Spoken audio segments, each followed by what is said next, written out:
Michigan Speedway. And we've got a crash car in the wall. It's by Coach Strickland. Has backed it instead. Left side is flattened out on the Circuit City car.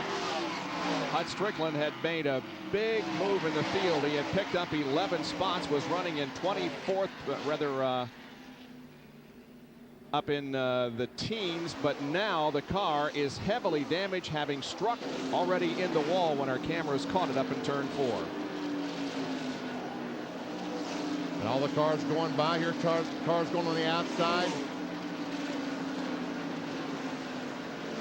Sometimes when you get up above that dark area there on the turn, which is the groove, it's pretty sandy up there, and it has what we call marbles in racing, and it just doesn't make for very good traction.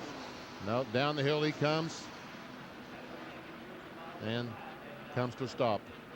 And we see Hut now starting to get out of the car. The rescue workers run over, make sure he's okay. Will Jeff Gordon run out of fuel on the last lap? He's safely through the second corner, down the backstretch. Ray Evernham has his fingers crossed. The interval stays about the same down the backstretch. And Mark Martin apparently is out of gas as Jeff Gordon sets the car into the third corner. Mark Martin goes by the front stretch, coaches as cars go by. Here comes Jeff Gordon off the corner. Bob, I do believe he's going to make it. Let's see if he can do it. He's going to do it. Jeff Gordon wins the California 500 presented by Napa. And the Rainbow Warriors celebrate another victory. Here's Jerry Punch. Well, Ray Evernham, if I were you, I'd go straight to Vegas. You have won. You are on a gambling streak, and what a win. I'm going straight to church because we got to thank God first because he allows us to do this. And I know we were praying real hard, but, you know, we gambled. Michael Landis did an excellent job all day with the fuel, and Jeff Gordon did a great job driving the car. We're happy. It's great to be here in California. What a beautiful place this is, and just want to say hi to everybody, but it's just unbelievable. I'm not a gambler, Jerry, but I want to tell you what, I was pretty nervous. Realistically, did you think he could make it? Landis said, I don't think so. It looks like the engine has gone away. A big crash up in turn 2. Just a big crash. Must be oil from there. And Elliott is involved again, and the car has flame coming from it. Wow, 2 weekends in a row, a terrible crash for Bill Elliott. Oh, that's too bad. And a couple of once these cars are slowed down, they are now. All the cars are by, so we see him moving around in the cockpit. It's like bad news. It's also burning in the back. Yep. Some of the fires moved to the back. We have a couple of other cars involved. Kyle Petty has a badly damaged race car in the middle of the track. Bill is set. Or someone gets tagged from behind. Here you see the smoke and the cars deciding what to do. Elliott, he guts up again on his side like Talladega. And that's Earnhardt that's spinning. Earnhardt did spin. Wow, from Bill Elliott's onboard camera. Now, he was not far behind Dale Jarrett. Dale had just passed him about 7 or 8 laps ago, and there he sees that smoke. See, Kyle Petty spun in the oil or whatever and goes up and hits Elliott. Elliott was really okay till Kyle came along. And we see Dale Jarrett leaning on the back of his car and said, what do I got to do to finish? Boy, yeah. And it's a tough weekend. It has been a very tough weekend for him. Told as he comes down and a crash on the racetrack. Up in turn number 2, Derek Cope against the wall. And the caution is coming out again. And Nemechek is going to go right on through the pits, wisely so, and that'll let him stay on the lead lap. And the middle screen, never see him on the outside, and he gets up too high, gets in the loose stuff, and just loses the back end, goes in, bam, slams that with the left side. Morgan Shepherd's onboard camera.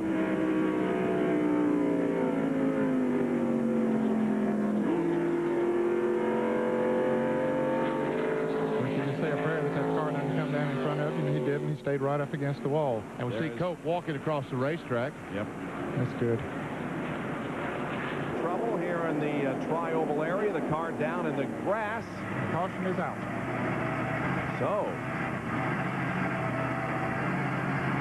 Well, that takes away all the suspense as far as anybody's fuel is concerned, because they'll be able to come in now, and it wipes out that good lead that Mark Martin had. There's only 38 laps to go in this race as Randy LaJoie gets the car out of the grass and back onto the racetrack. LaJoie was running 26th when the... We'll take a look from his in-car. Here it is.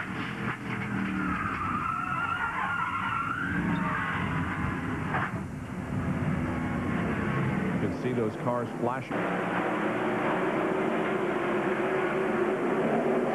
we got a crash.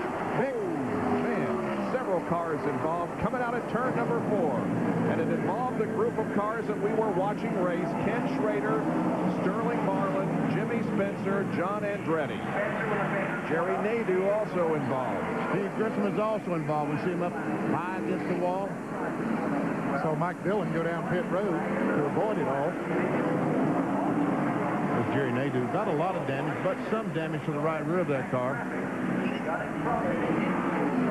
Here they come off the line. Mark Martin still in front. Rusty Walsh will have to settle for second spot. Just hope there wasn't debris up there. Let's see if we can see what happened. As Ward Burton comes up, and we see Spencer just touch the 41 car. Around he goes. Spencer nails the left front. These other cars just nowhere to go. Wow. Musgrave had nowhere to go. Ran in the side of the 33 car. About 5 of those drivers were on the lead lap. Once again, never see Ward Burton. Now Spencer comes off the corner, just touches the 41 car, just enough to spin him. The 26 car, Vincent just barely misses that wreck. Yeah, he's got to look up in his rearview mirror and say, man, Yep. got through that okay. Looks like Ted Musgrave may have gotten up on 2 wheels here. Take a look at it again. There's the contact. But watch Musgrave. There he is. Yeah, he did get up on 2 wheels because the left side sparked when it drove the racetrack. John Andretti, victim. Sterling Marlin. I don't know that Sterling hit anything. Is that him still moving down there? Yeah, he drove on out through the grass, it looked like, and drove away from it. What Morgan Shepherd would have seen had he looked up in the mirror, if he did.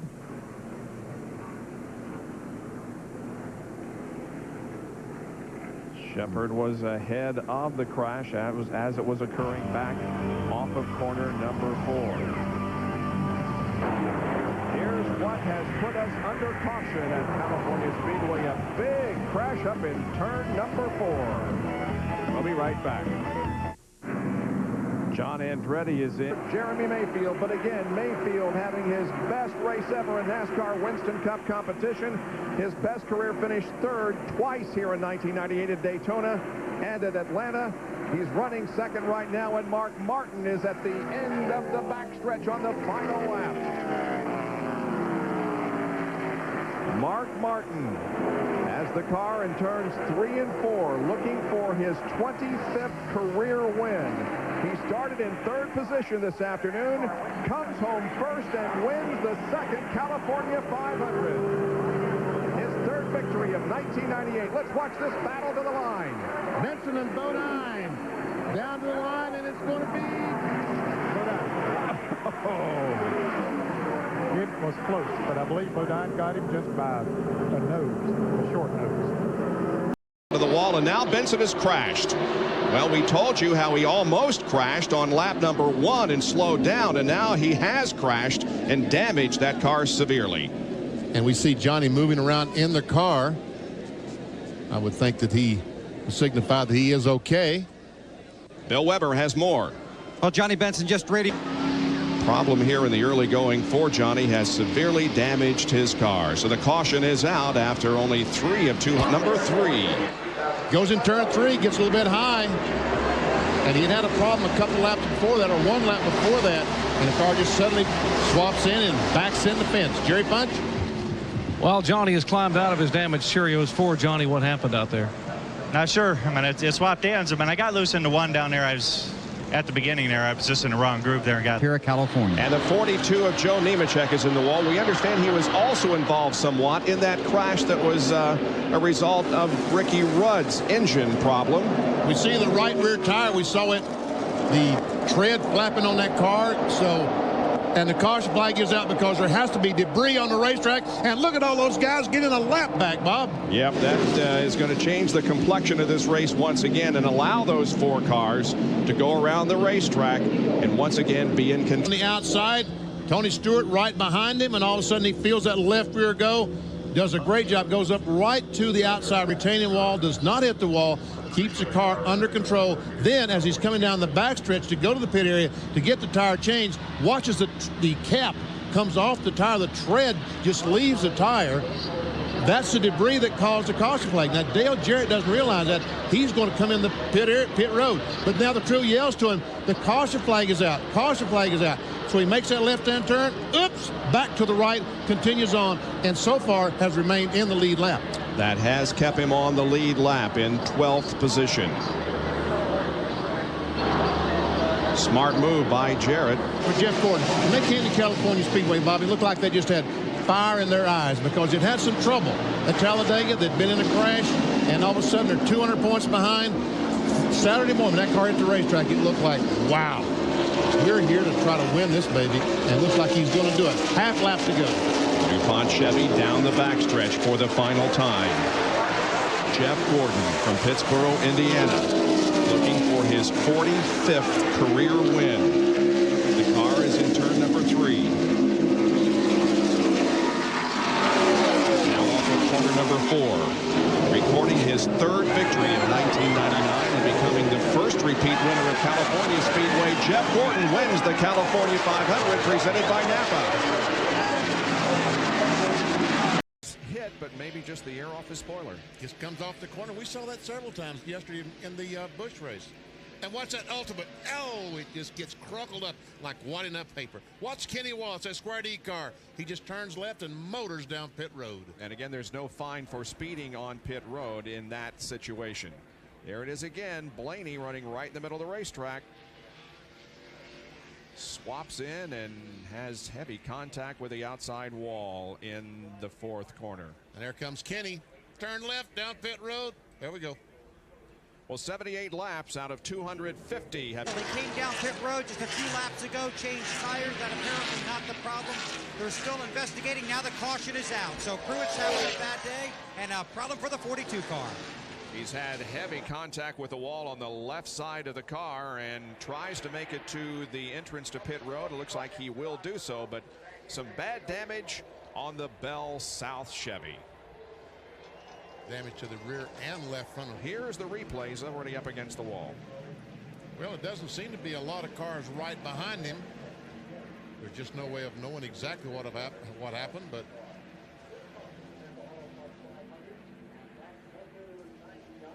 one more angle. There we see the car backing in there. There's the impact.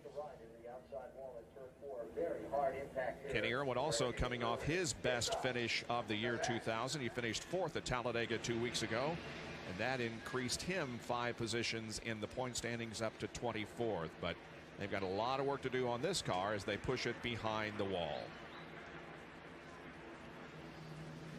Okay, the 88. No, it's another car in the wall up here in turn number 4. It is Jimmy Spencer. Spencer going very slowly. The caution flag is out for only the 4th time this afternoon. And Matt Kenseth certainly did not want to see this caution flag.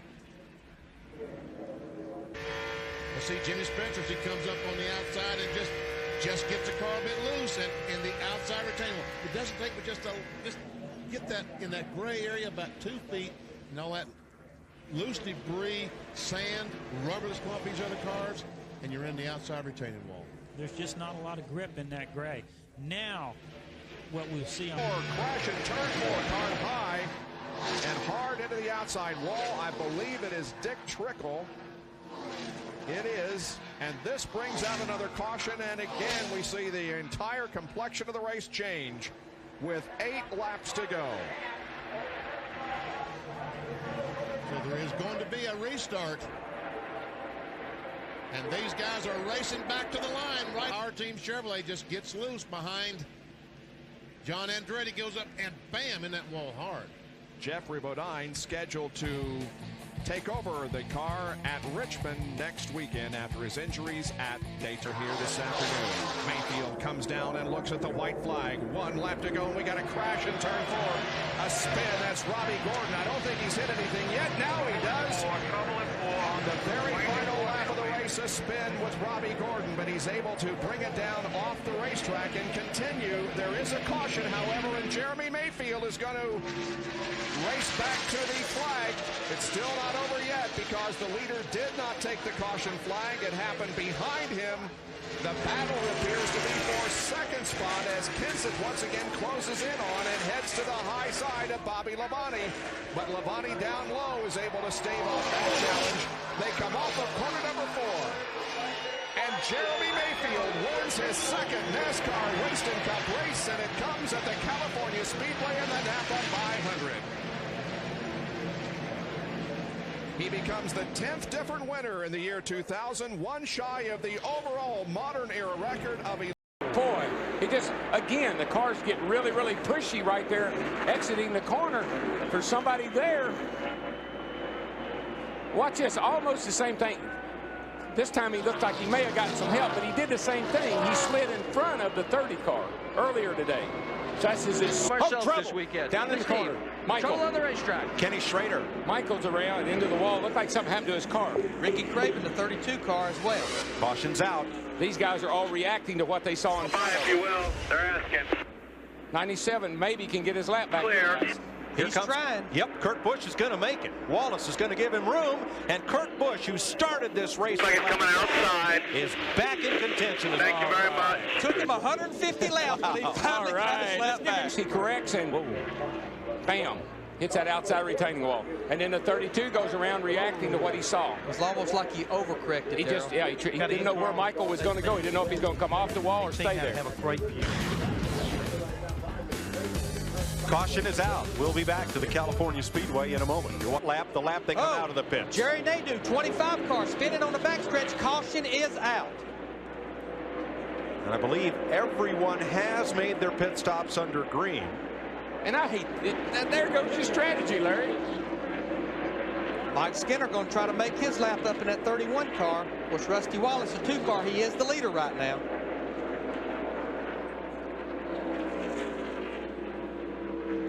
It's a big break for Todd Bodine, who, man, I'll tell you, he was hurting until that happened. You got a pit. Yeah, these guys just came in, so there's no reason to come back in unless you need fuel. All right, leader has now taken the caution flag after Jerry Nadeau's spin. 43 laps, 86 miles to go. Will anybody stop? That's the question. Mark Martin has crashed with Ward Burton. This will bring out a caution. At lap 225, Martin slides down just out of harm's way. Ward's car had a little fire coming out of it. I think it's gone out now. 6th caution today at lap 224. Mark, it's kind of hard to tell how much. Oh, he's got lots of damage. 22 down in the corner. He looks like he and Mark may have gotten together. It's kind of hard to tell. That's entering turn 3. I'm not so sure. You know, Burton got loose down here in turn 1 and 2 and lost the 2 and 3 spots. He may have just gotten loose. There's a little fire coming out from under the hood. And there's a good sight. The window net comes down, which means Ward's, that's a signal to the rescue workers. He's okay and able to get out. Still, that's a hard impact on that right front. You can see how that whole right front corner, the right front tire's up in here somewhere right now. Here we go. Let's see if they get, comes down. You know, I think he was getting loose, and that's why Mark got up against him. I think Ward was loose getting in the corner. And he's getting loose, and Mark gets closer to him. That just makes him looser. Takes the air off the rear spoiler. Yeah, we're running 8th and 9th. I'm not sure on the Dodge if that fuel pump's in the same place it is. He has dominated this race today. Fans on their feet. Here we come. And it's the white flag. Boy, I know Rusty's glad to see that. 1 lap to go. Stewart the wall coming out of turn 4. One thing you can bet on Jeff Gordon, he is not going to give up. He's going to give it all he's got, and Rusty gets a little high off turn 2 over there. It's going to allow Gordon to close just a little. He's up at the closest he's been since we got into this run. 3 cars. Clear by 3. That's it. Darrell, all I think Rusty needs to do is run that same line through 3 and 4 right around the bottom. I don't think Gordon can get him. Only way he can get him is if Rusty slips, and he's not going to slip. Looking for his first win in 2001. Rusty Wallace. Clear by 3. Car down low, you're Rusty fine. Wallace Nice job, boss. California.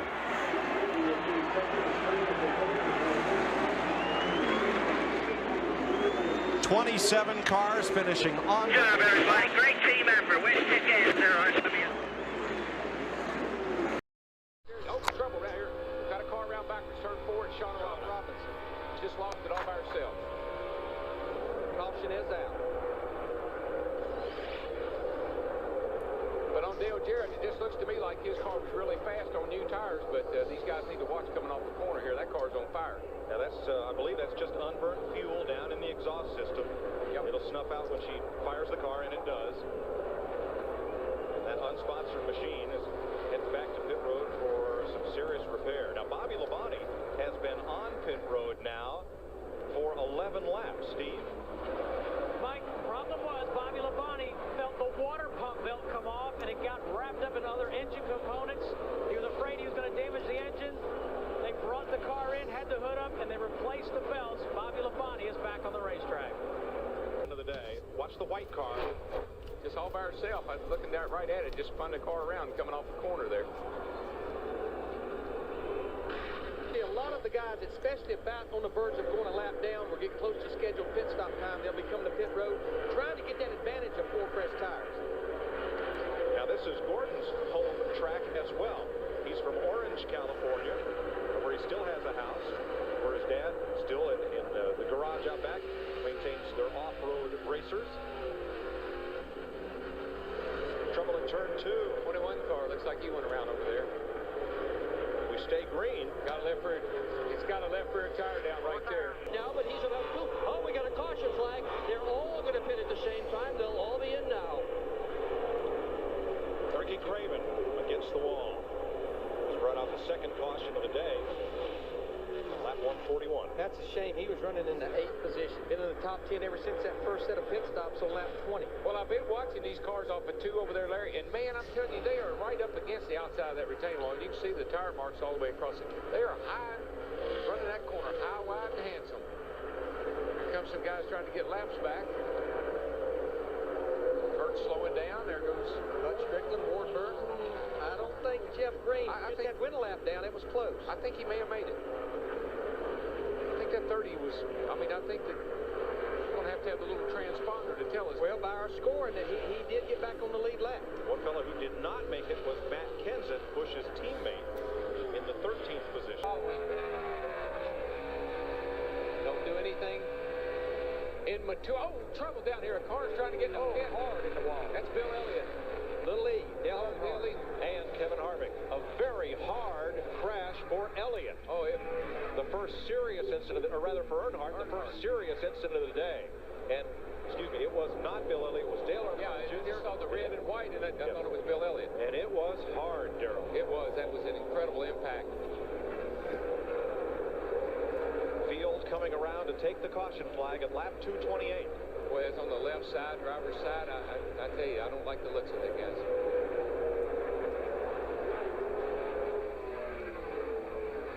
The window net's down. That's a sign we look for. Telling safety workers I'm okay. I'm frustrated, but I'm okay. No, guys, he's laying over there, and I mean that's a hard lick.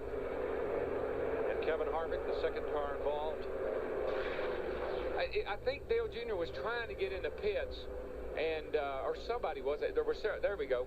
Almost like maybe Kevin Harvick was down trying to get in the pits. 29 car. Oh, that's it. I'm telling you, that is a brutal hit. It is.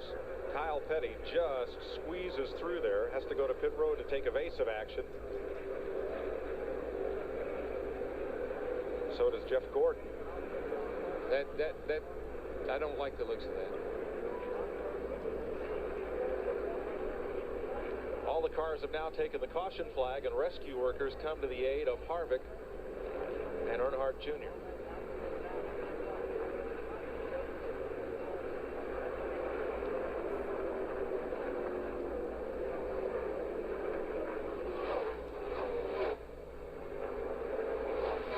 exactly right, Darrell. Harvick had slowed. He was trying to get to pit road. And Earnhardt Jr. going under him, the two collided.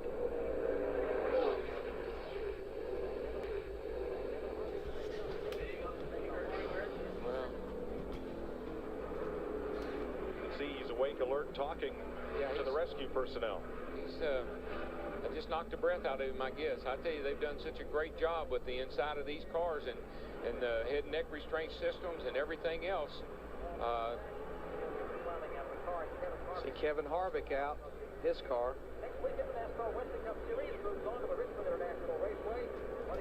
He's just got, I think he's got the breath knocked out of him. Plus, I hope that's all it is. 20 laps to go. Fifth caution of the day from the Bud camp.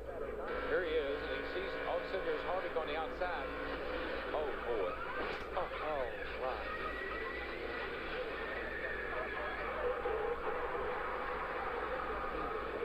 See his hands on the steering wheel.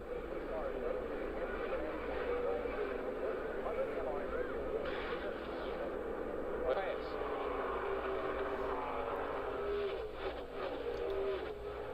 Boy, don't you know Kurt Busch is just, man, what have I got to do? And Jimmy Johnson said, here's what you got to do. You got to get out front at the end of the race and you can win. Whoa. Steve Grissom in trouble with a right front tire. Now, we've got to see if any debris comes off of that car from the tire to cause us to have a caution. He's got a run on him. They're side by side. 3 laps to go. Boy, you've got to be careful, Kurt Busch. You'll be loose on the inside going down in that corner. And Jimmy Johnson, he is loving what he's seeing behind him. I've got 2 of you in my rear view, and the distance is growing. But now this 97 car is doing what it's done all day long. It's just getting better and better on those 2 right side tires. But he's going to run out of laps. He's going to catch Jimmy, but I don't think he can pass him. Going to have to outbrave him, Darrell. Look at him. Look at him. Boy, he made a lot of ground up right there in the middle of 3 and 4. He's driving that thing down in there, I tell you that. But he somewhat paid the price on the exit. That's but he's all right. doing what he has to do here right now. He's got 2 more laps. He got 2 more shots at it. And he's going to gain on him down here. He's gained on everybody through the center of the corner all day long. Jimmy Johnson, don't look back now, but when they come by the next time, you're going to have a whole mirror full of 97. Johnson's got that good low gear. He gets up off of 2 really strong. But where Kurt Busch is really good is watch this when they get to turn 3. Here we come down into 3. Now watch Busch close. It's almost like Jimmy Johnson puts the brakes on right there. He gains about 2 or 3 car lengths, but Jimmy Johnson knows where you beat people is off the corner here in Fontana. We'll have the white flag this time. Yeehaw! 2 of the youngest drivers in the field. Rookie and a sophomore fighting for the win. Final lap. And look lined up behind them. 28, 9, 6, 88, 40. All the over 40 veterans. Yes. Jimmy Johnson in his 13th start, going for his first career win and trying to become the 9th different driver to win a Winston Cup race for Rick Hendrick. If that thing doesn't quit running on him, he's got it made. Well, watch Kurt Busch driving off in this end before picks up about 3 car lengths. Jimmy Johnson eases back to that throttle. Jimmy Johnson off turn 4, 6th in points, leading rookie on the tour, and he's going to win his 13th start. Here before a hometown crowd of his. What a race. What a strategy. I mean, you got to give Chad a pat on the back, guys, for Pete's sake.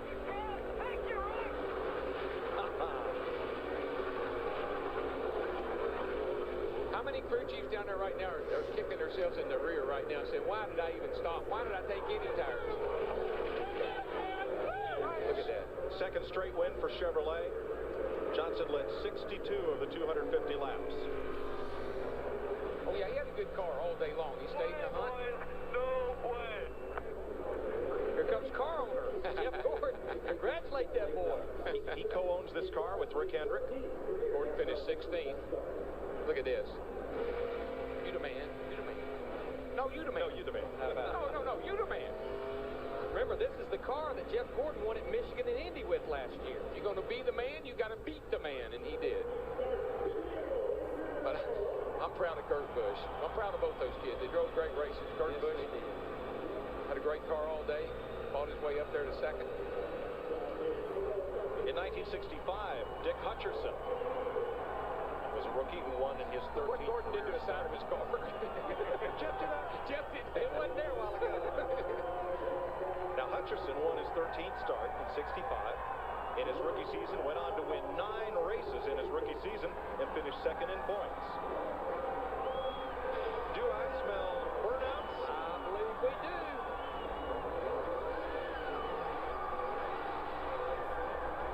These fans are going crazy. They love it.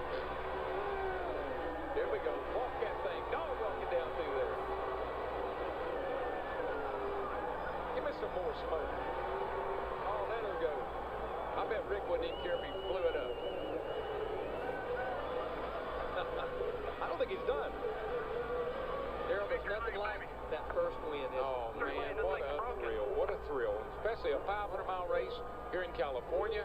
There's his crew chief, Chad Canals. Chad, baby, good job, man. Matt Yoakum. And Jimmy Johnson. Whoa, in the wall, Newman. And Park spins. Caution is out. Steve Park keeps it all but off the wall, and I believe the car into the outside wall may have been Ryan Newman. Caution's out. Looks like Bill Elliott will bring him down and lead this first lap as he takes his caution flag. There's you see Ryan Newman, the 12 car, smoking. He definitely got in the wall, but a lot of damage on this Pennzoil car. Yeah, that car is wounded badly. You can see it's running all cock wobbled there. It's Newman or Park already sliding back, and he and Newman just get together, and oh gosh, they get together big time. Park had already slid back to the 5th position. Yeah. Looked like his car was just moving up the racetrack and was not turning on probably low air pressure on his tires. There were such high expectations for Steve Park. He's on the pole, and everybody said, oh, this is what he needed. But you know, with those high expectations comes more high expectations. They were expecting him to run really well today, and he didn't need this. Boy, Rusty just snuck through there. Well, a lot of guys Here comes the field. Snuck by this mess. About 35 cars coming at this group. That car, look at it, just continually spinning around. Everybody's having to take evasive action. Great job of driving on everybody's part. He just moved up. It's really, when you come off turn 2 over there, the car will always want to pick up a little push. I mean, we're early in the first lap here. You wouldn't expect that, but man, Park just got down there and couldn't turn. Got into the side of Newman. Matt Yoakum on the damage report. Well, Mike, they peeled away the sheet metal from the tire, changed the tire. They are going to have Steve Park come back and now work on the damaged sheet metal on that right front fender. Spencer got Robbie Gordon in the 31 car. I mean, real loose. Oh. Jack Sprague in the outside wall, the 0 car. Caution's out again. And 0 is about as much luck as Sprague has had this year. He had his best qualifying effort of the season, 12th. And his race looks like it could be over early. The Spring Lake, Michigan driver. If your car's loose, if it's a little loose over there off of turn 2, that's exactly what can happen to you. You just come off of there, track's a little loose. The back end will come around and it'll shoot right back out into the outside wall. See, he's way up high, gets in the loose stuff, back end comes around and can't quite. Almost had it corrected, just not quite. Boy, there's a lot of cars just barely got by him over there. A lot of them coming at him. Yeah, he was pretty far up in the field. That car almost acts like a car that has a flat tire. You know, the way it's kind of wobbling sideways. That didn't really have the hospital hop to it. That was more of a wobble. Oh, trouble. There's Junior's caution. Turn 2, a car up and in the wall. Jerry Nadeau actually misses the wall, but the caution comes quickly. Boy, Bobby Labonte's after Junior. He's not going to give it to him. He's going to make him earn it. He looks like he'll be just fine. Well, he's going to chase him to the line. Hello. Same thing that happened to him down there on the other end of the speedway. You know, when the 32 spun, he spun the thing out that very same way and didn't hit anything. I'm not sure if that deserved a caution. Nadeau got going again right away and was toward the end of the pack, but that's the situation we have with 30 laps to go. Me. Glad I'm not in that 31 car. sure if I was in Nadeau's car, I would have wanted that to be a car. Behind him. In fact, that last lap, Rusty Wallace was by far the quickest car. Trouble down here, car round. Dale Jarrett in the wall, and whoa, Benson just missed him. No, he didn't. Looks like Jeremy Mayfield They wadded up about 8 of them over there, 8 or 9 of them. Missed Jarrett, but caught the wall. Nemechek's in it. But I'm going to tell you what, Kurt Busch, he's going to race him back. He backs off finally over there in turn 4, but will Jeff Burton get his lap back? I don't think so. Rusty Wallace is not backing off, though. In fact, Rusty's going to be third coming across the line. Now, if you want to know about the gentleman's agreement, there would have been a good example of when the gentleman's agreement would have been I just think the 88 gets around. Yeah, he does. He just gets around, backs it up in the fence hard, a lot of smoke, and all of a sudden he starts down the racetrack and he has no control. Benson spins and backs up in the fence, and a bunch of other cars in are all trying to check up, and they get involved as well. Jeremy Mayfield, a 19 car. That's what hit the back of Jarrett's car so hard was Mayfield. Nemechek spun, but I'm not sure he hit anything. Here comes the 32. He got through all right. Now here will come Mayfield. Boy, Todd Bodine just gets by. Wham! Right there. And he did hit that car hard. Yeah, that's 2 cars for them this weekend. The 10 car. There's Benson sliding through. Oh, yeah, that's a big hit. It is. Here's the 31 down here going around. A lot of cars involved. A lot of left side damage. I never did see Larry Foyt, but I know the front of his car is all torn up. Here we go, Dale Jarrett.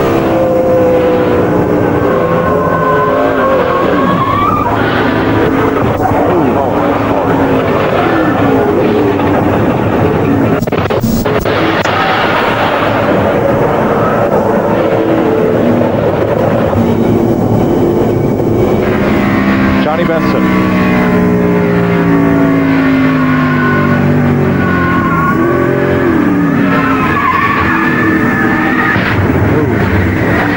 Both those were hard misses, sure.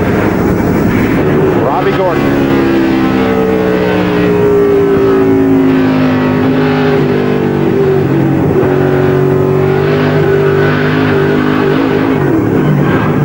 He got that on the grass. Yeah. Trying to avoid Ricky Rudd. Right. I think he ever hit anything.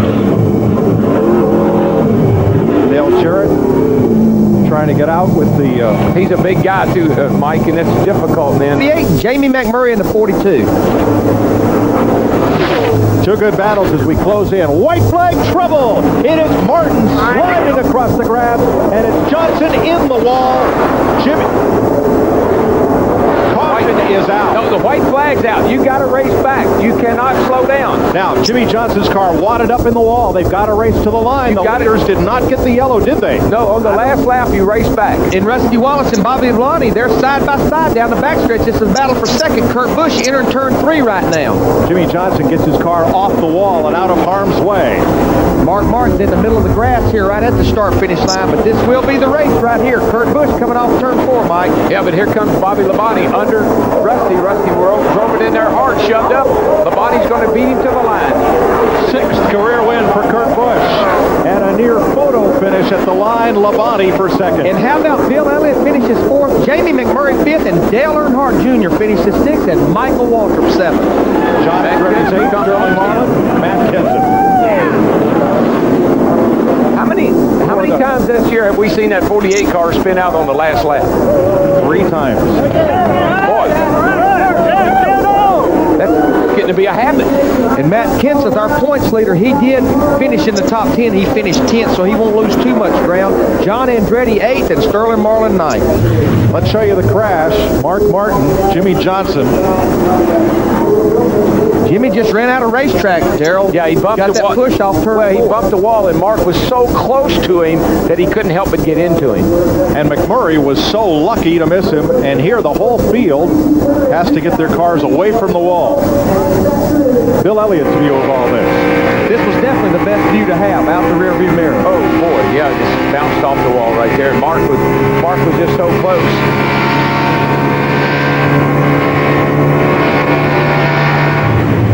The string of different winners ends at 9. Unsponsored Chevrolet. Oh, got trouble. Stanton Barrett has hit it hard. Wow, that did. He killed that car. Caution is out, of course. First caution comes at lap 22. Stanton Barrett, the Hollywood stuntman, and part-time Nextel Cup and Busch Series driver. Top 2 pretty hard. That's a lot of damage right there on the left side. Happened here. Looks like he gets up high.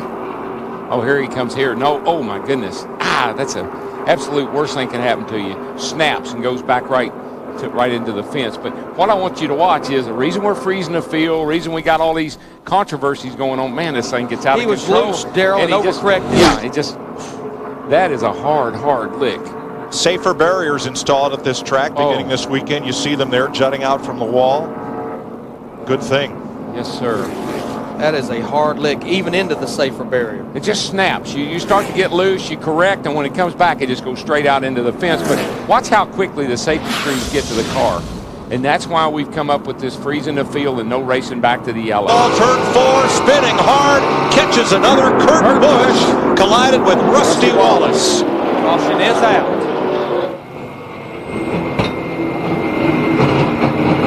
Both those cars very heavily damaged, especially Rusty Wallace in the 2. That fire will go out when he fires it up. It'll go out. That was just raw fuel laying in the exhaust pipes without the motor running. Kurt Busch spun, and as he came around, slid up into the path of Wallace. Here's Rusty driving away the wrong way back toward the entrance of pit road.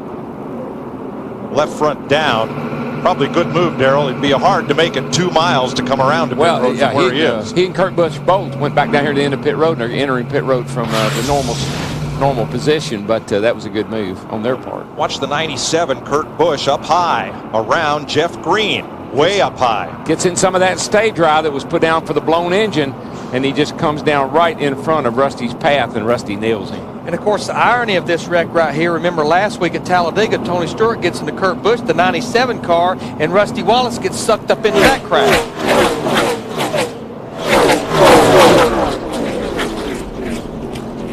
Well, let's ride with Rusty Wallace in the Miller number 2. See the stay drive flying out from behind the Kurt's car. Oh, Darrell, no time to react. No, none whatsoever. And Rusty has taken his Dodge to the garage. I'll tell you, that could have been a whole lot. I can't believe more cars were not involved, because he came right down in the middle of the field right there. Kurt Busch is able to continue. Yeah, I'm not sure it hurt Kurt's car all that badly. 9 in case a caution came out, and he just slid up into him. The onboard view from the UPS 88. Pretty hard lick.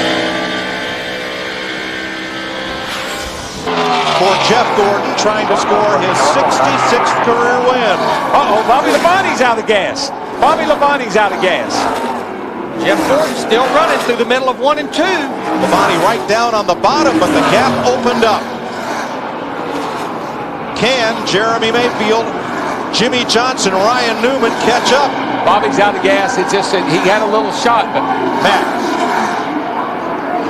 Jeremy Mayfield came out and said, I feel like I'm out of gas as well. Tank Probich is on the wall for the past 2 laps.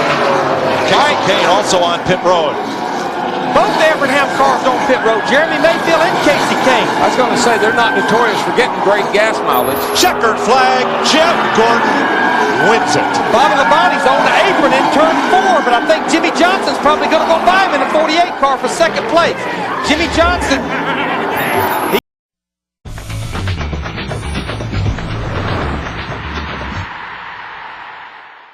Car just gets to moving around on him quite a bit going down into turn 1. You see the back end kind of hop a little bit, and it just stepped out. That's a product of that little spoiler back there.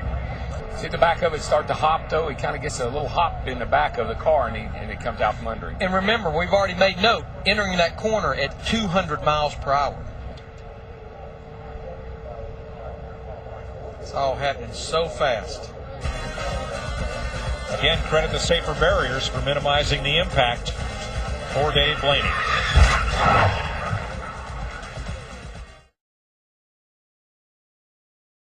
49-year-old Bill Elliott with some problems, and he was involved earlier, Jeff Hammond, with a little rubbing up against. So and then this, most recently, he had problems right there going up through the corner and hits the wall, outside wall, and really hard with the right side of the car. Can't really tell from here what happened, Chris, but that was a hard lick he just got through taking. And out of the car, Bill Elliott is fine in his 9th California Cup race here. Best finish 4th. He's done that twice. First caution, Greg Biffle took the lead on lap 4. Remember, let's take a look from the onboard camera. We're looking out in front of like he just lost it. Something must have broke on that race car, but that was looking out of the front windshield of Carl Edwards' car. Caution is out. Caution is still out. Your leader took over on lap 4. Let's check in on the pit stops, and we'll start with Matt Yoka. Matt. Jimmy Johnson enters pit road in the 5th position. Trouble, turn 4. Trump hard on the wall. We'll keep working on it, working on towards next race at Vegas.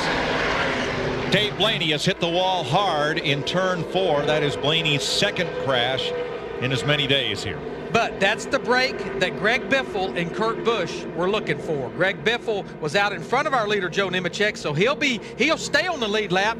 And Kurt Busch, the 97, he will get the free pass. He'll get the pardon, and he'll be back on the lead lap. Turn 4, when I looked up, he may have either gotten the air taken off his spoiler or got his spoiler taken off by the 4 car. I'm not sure which. That angle I can't tell. That's Mike Wallace in the 4.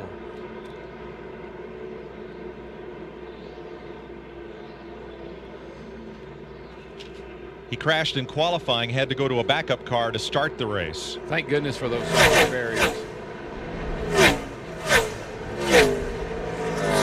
That cuts the impact. Those softer barriers you're looking at right there cuts the impact in about half. Right with Jason Leffler. Ready there, baby. Just gonna go back up track. Come low. Come on. Keep coming. Good job. Yellow's out. The 4 is definitely tucked right up to the. We're well past the halfway point. I think it's trouble down in turn. Another transition. That's Casey Kane in the 9.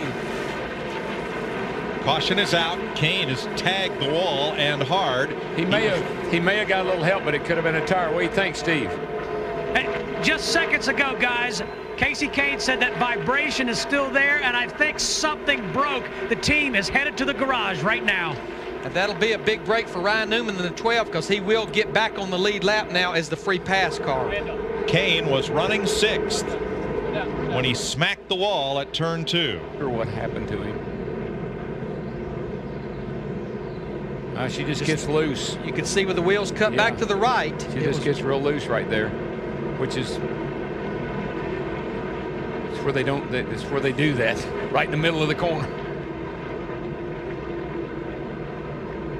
Jeff Gordon in the 24 car right behind McMurray in the 42 car. And as we keep talking about, when these cars do this, that's at about 190 plus miles per hour. Yeah, I didn't see any. It didn't look like any tires were down.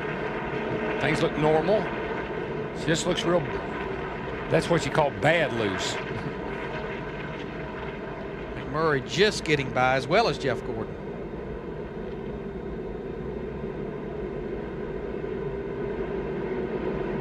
Pretty hard lick. Yes, sir. Casey Kane makes it to pit road, where it looks like they may wave him behind the wall. 400 miles, 3.5 hours, 250 laps. 3 guys fighting for the win. Yeah, it's a 3-horse race. McMurray well back. Jimmy Biffle Johnson, and Busch to the bottom. He drives it down into turn 1 and 2, but Kurt Busch in the 97 got a good bite off the corner. They're side by side for 2nd. Boy, you can see Kurt. He is trying out. He's driving as hard as he can go. 48's real good. Just protect the bottom down here. Take it back. You're one good corner here. Kurt's late wingman right there. Basically, he's holding him up just enough that Greg's going to be able to get to the finish line here first. Kurt Busch holds Jimmy Johnson at bay, and Greg Biffle is coming around to win in Montana, California. Good job, boys.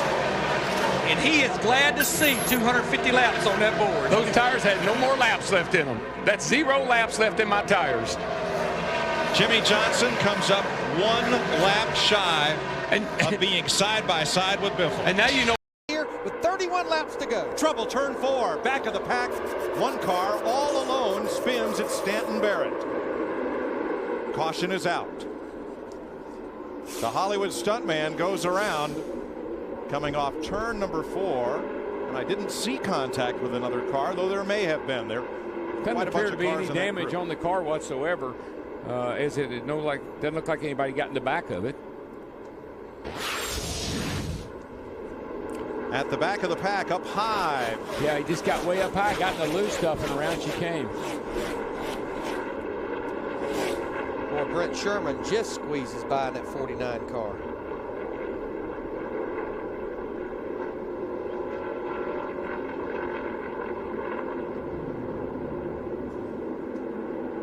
Martin Truex Jr. will get the free pass.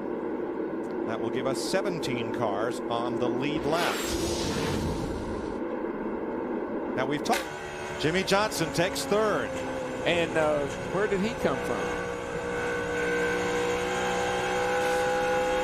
Oh, car around. Who is it? Greg Biffle in the 16 car. We got a car spinning over in turn 4 as well. Kurt Busch. And nobody hits him. Yeah, I think Greg Biffle's engine was starting to let go on him. Well, you know, he complained about it, but I would have sworn it was the wind causing him trouble. Yeah, he's got smoke. But Darryl, we went 400 miles. We didn't have any cars fall right side exhaust pipes. Jimmy Johnson's kind of diving below that, so we don't see any oil right there. Biffle was, Busch was. He got hit. He got hit J.J. Yaley, the green 18 car. 18 got into the 2 and spun him. And look at this, right down in front of who? I don't know who did he scare the pants off of right there? That's amazing. Besides himself. Now we'll see it. Was it his teammate Newman? No. Kevin Harvick, Kevin 29. Harvick. Kevin Harvick. Wow. My. That was incredibly close. There's Dale Jarrett. Get down. Get down. You can see the steam coming out of the right corner of his Stay where you are. Keep coming. All right, you. Doug Richard, crew chief for Greg Biffle. White flag for you. Your white flag.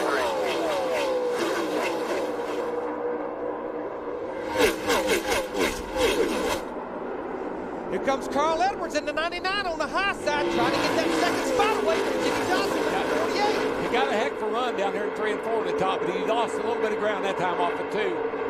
You watch him down here in turn 3, though. He's going to take it hard to the outside.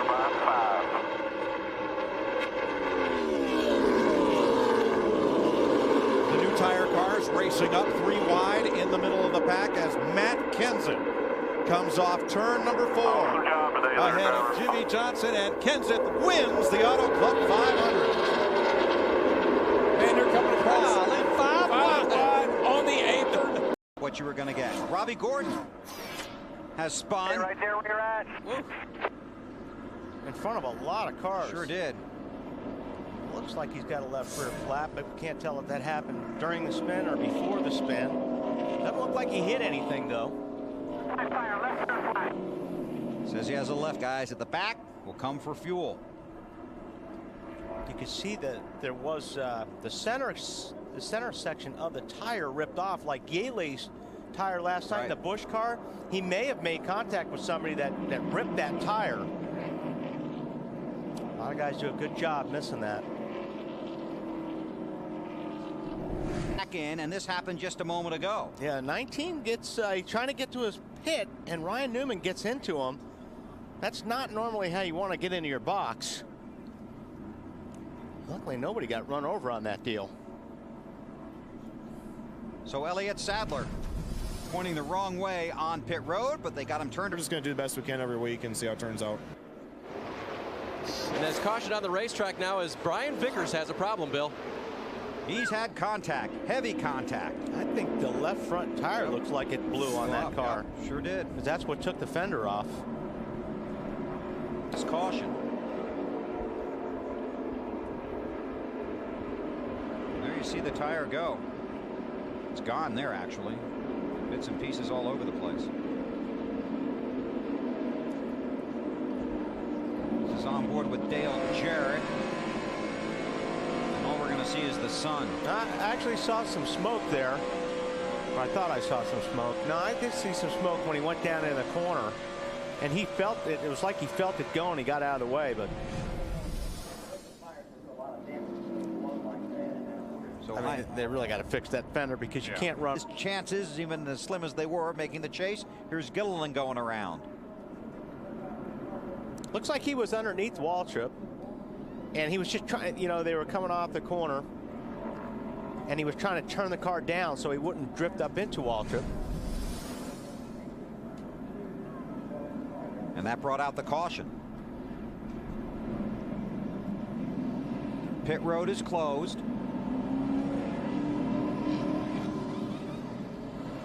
Jeff Gordon is the race. Earlier today, just go out and win the race. Let everybody else do whatever they got to do. This is what these guys need to do to even have a shot at making the chase.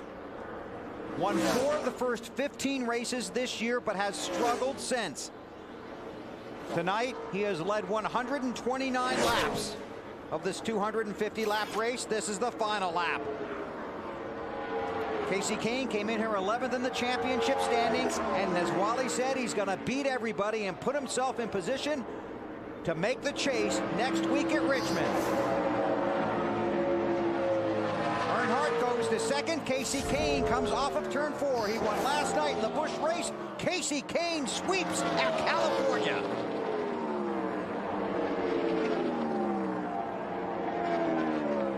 Good run for Earnhardt Jr. And Clint Boyer. Yeah, those guys. Stretch, Steve, trouble. We have trouble on the race. Jamie McMurray and Scott Riggs, along with the 41 Reed Sorensen, wadded up in the back straightaway. A lot of damage to all these race cars, especially McMurray and Scott Riggs in the team. Somebody was coming on. I couldn't tell which car it is. They look a lot alike from over on that side of the track, but somebody come off of 2 over there and got loose in the middle of these guys right here. It was either the 41 or the 26. They look a lot alike. I couldn't get a good clear view. We see here in a minute. Oh, it's the 10 that goes, he gets loose.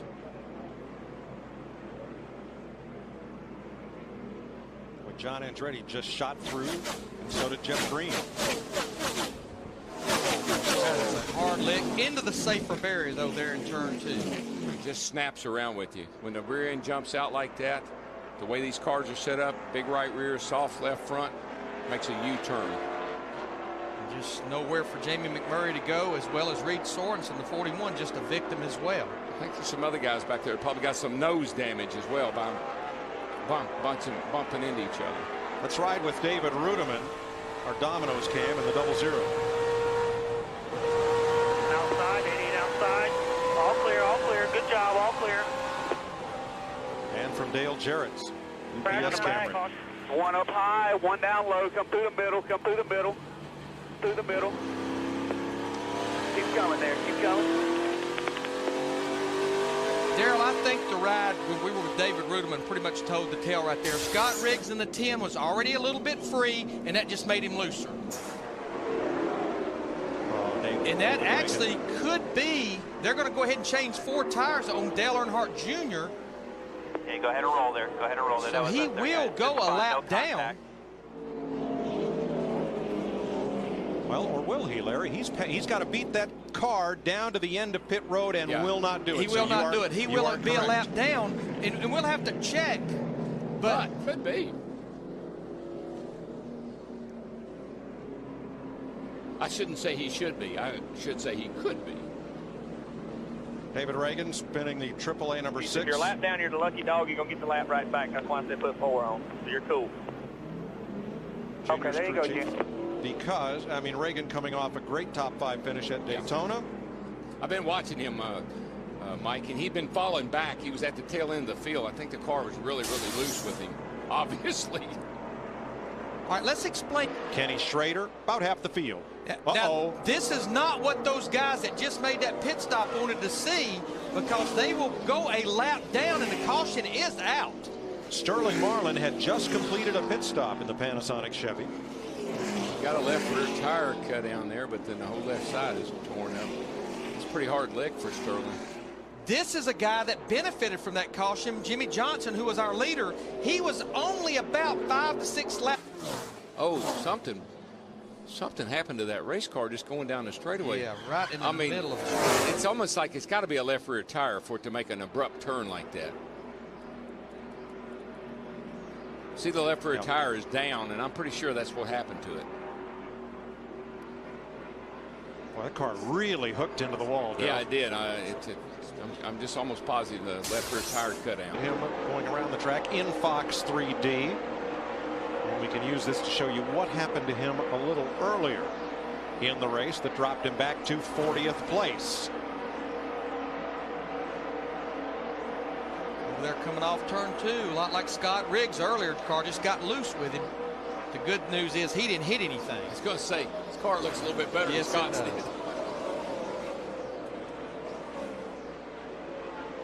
Yellow is out. Trouble turn 3. Big smokers. That Dale That's Jr. the 8 car. Yeah, yes, he was it out is. there. He's going to be lucky to keep that thing out of the wall. That's you know, when they say they're going to take something out of an engine and send you back out, I would not be a big fan of that. He did not hit the wall. But I'd say that's done for the day. I'd say that science project didn't work. Packing it up, sending it home. With a bow, Dale Earnhardt Jr. Thank you. will Thank you very finish much. no better than 39th today.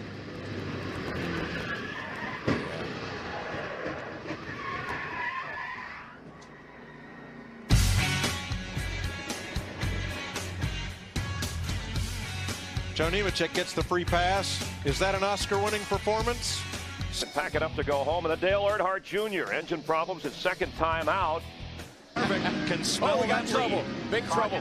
Caution's out, turn 4. David Rudiman in the 00 car. He's destroyed that car. I'll say. Ricky Rudd and Bobby Labonte involved. Well, David's car looked bad. That's him right there. He is. He's moving around. He got the breath knocked out of him. That thing is. Holy cow. He's fine. Thank goodness. Gotta get out. It's on fire, David. He's got the breath knocked out of him. I can tell you that. Last 2 cars back are Rudiman and. Ooh, somebody got into him. Let's see who.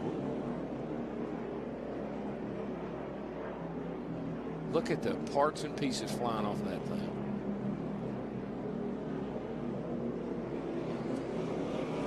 Let's ride along. He's looking inside. Oh, Big crash. Your body stings. I tell you, you can't believe how David, talk to me. Talk to me, David. He hit hard, guys. Yeah, he had the wind knocked out of him. Come on, David, it's on fire. You gotta get out, bud. That's his spotter, Sean, talking to him. It's his cousin. You gotta get out. It's on fire, David. He's trying. But you just can't move that quick. I'm telling you, he just got the air all knocked out of him. That the car right behind Rudiman was Greg Biffle.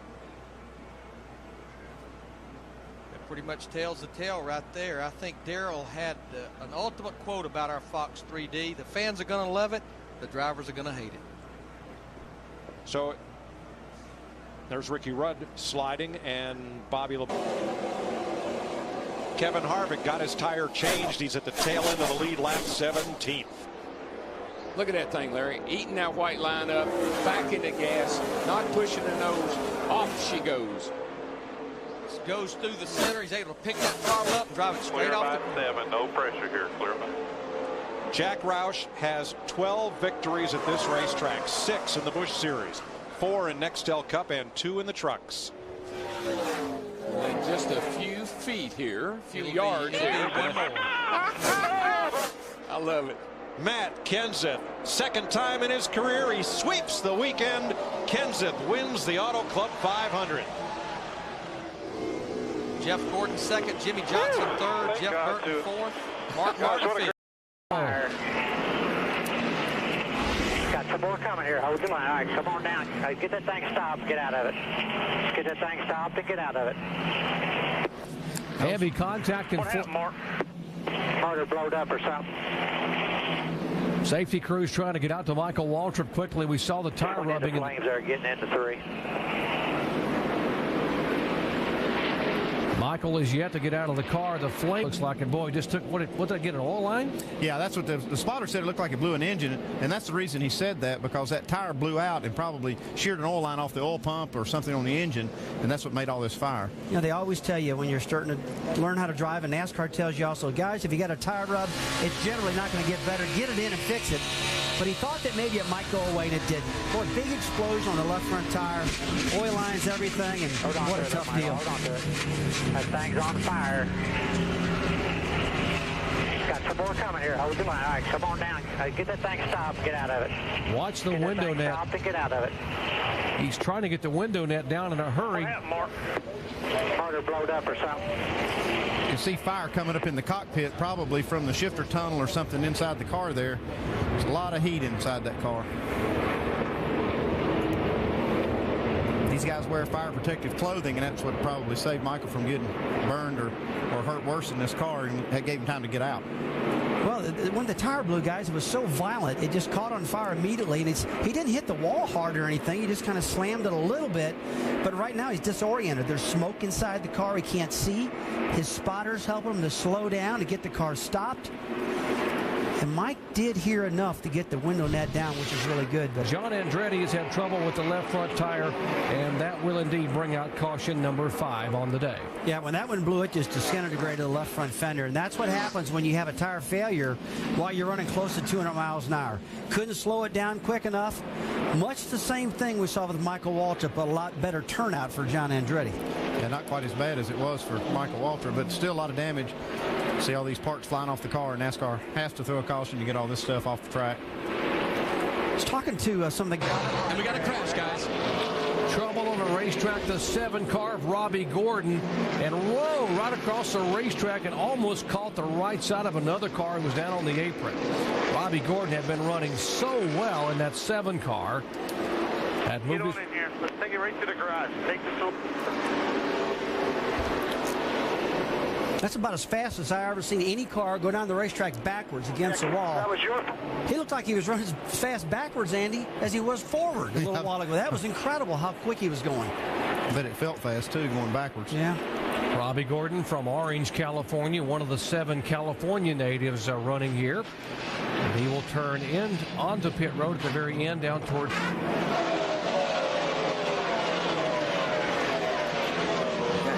He's running about 140 miles an hour backwards at this point right now. The front end flies back around on the car right now, barely misses some of the oncoming cars. But boy, when he lost that car, that thing turned around on a dime and just flew down against this wall as it goes past us now. That's very unusual looking. When I was watching that, I went, man, don't believe I've ever seen anybody that quick.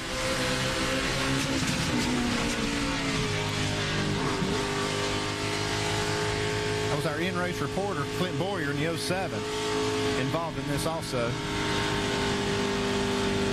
He's up there scraping along that wall. Looks like he's going to have some damage also, too. That right front, watch it come up. You see it's a raise in altitude. Newman around. Ryan Newman, you just heard the comment a moment ago.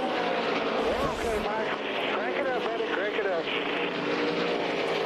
Right front tire looks like it may be down on the 12 car. You heard Dave Burns talking about how the handling, they were trying to get this car dialed in. Ryan Newman, though, the good news is he did lead a lap a moment ago and got those 5 bonus points. The heel a little bit, and he wasn't quite clear, Jeff Burton. Yeah, Burton got him in the back of the car, spun him, and he just slid up the front. And boy, you would think that Jeff could have got out of the throttle a little bit, but Jeff had somebody behind him. He just couldn't lift. Sounded like Jeff Burton did get out of the throttle, but just couldn't stay off. All clear. Caution's out. Caution's out. Caution out for the 7th time a day here on lap 94. And there's a look at the frustration down in the Penske pits for Ryan Newman in the 12 car, who had just led a lap and was hanging in the top 5. Back at California Speedway. 18 car spins around, Dave, and will bring out the caution yet again. That is J.J. Yaley. Yeah, caution's out. Leader is still in turn 2. You didn't blow any tires out, did you? I don't think so. Yeah, I don't see any tires down an 18 car. No damage. Much just looped it around. And when you you slide that much, normally you blow a tire out. He sort of snaps around. He just flat lost it right there, low in the bottom of the racetrack. Uncharacteristic of what we've been seeing earlier, where they're at the top of the racetrack and getting in at debris and spinning. He did a good job locking the car up, not letting it slide up against the wall. And in NASCAR lane, we call that locking it down and turn the... Whoa, contact back there to 00. Jeff Gordon is involved as well. Rudeman. Kevin Harvick somehow gets through. David Gilliland is involved. The 88 of Ricky Rudd. Looks like Jeff Gordon made it through. He's got some damage on the left front fender. He's bouncing through the grass right now. Gordon is. David Rudeman, heavy damage on the front of his car. There's Gordon, the three-time winner here and current points leader. There's the 88 car of Ricky Rudd, making his 900th career start. Not the way he wanted to note this. Jeremy Mayfield shot up the track, and Jeff got slight damage on the left front. It looks like not near as much as I thought. And Kevin Harvick just shoots right through the gap, makes it through this wreck. That could have been disastrous for Kevin Harvick, trying to hang on to a spot in the chase.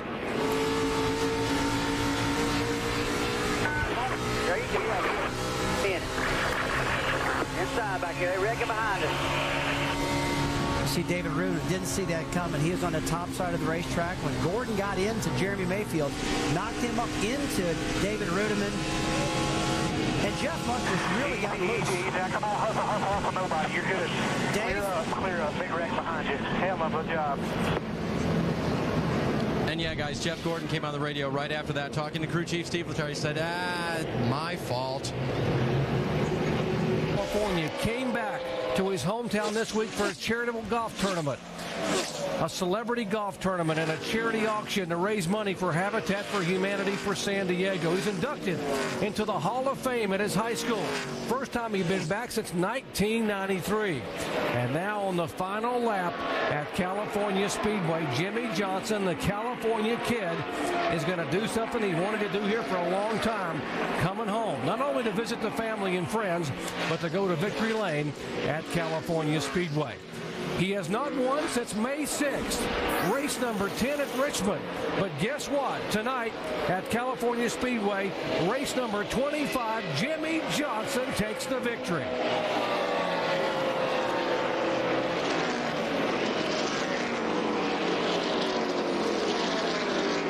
Carl Edwards finishes second, Kyle Busch is third, Jeff Burton. That is a hard lick. Inside. When that right front goes down like that, the car just will not turn. Hamlin in the garage. Here's another look. Straight up and in. Now Matt Kenseth will get the free pass. He'll be back on the lead lap. And as Hamlin was going into the wall, Kevin Harvick made a pit stop. You know, one of the things that I picked up on in some of the interviews we did from Denny Hamlin talking about the Toyota engine, apparently some of that valve train problems they were having at Daytona carried over to the unrestricted engine, and they've had to back way turn off. Two. Casey Mears. Ooh, gets tagged and nowhere hard. for Dale Earnhardt Jr. to go in that 88 car. Two more cars hard in the wall behind them. One is Hornish. Someone has run underneath the 5 car, it looks the like. Others Reed Sorensen, and Mears ends up on his roof. Sam Hornish in the 77, because I knew the car just picked up off the ground all of a sudden. You couldn't even see Hornish from our angle. Dale Jr. okay after running into his Hendrick Chevy teammate. Boy, there's a fire over there, guys. Boys need to get out of those things. And I'm really worried. Here comes Casey. Good. Sam Hornish moving around in his car. Very quick work by the Auto Club Speedway rescue officials and NASCAR officials. What I'm worried about is it's up high and he just loses it there. Comes down right.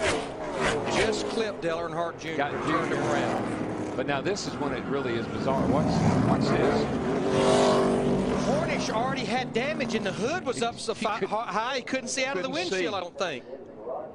Now watch Junior in the 88 come into this. Get clipped, knocking the right side sheet metal off and banging the left side. Now all drivers involved are okay.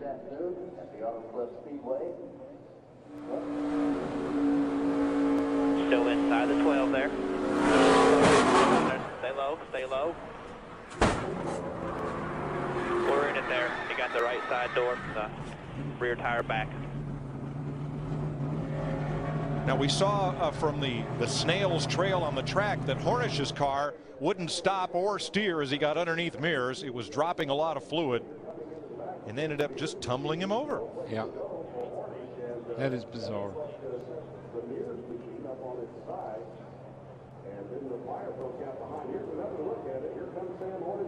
You can see how high the hood was already buckled up on Sam Hornish's car. Mears was just sitting there, almost sitting still. Look at all that fluid there, Larry. Hornish was pretty much a passenger by then. Yeah, and I'm not so sure he could have done anything about it anyway. He probably lost brakes by then, and he couldn't see where he was going, and he was probably a shock. Let's check with, and here it is. Yellow flag.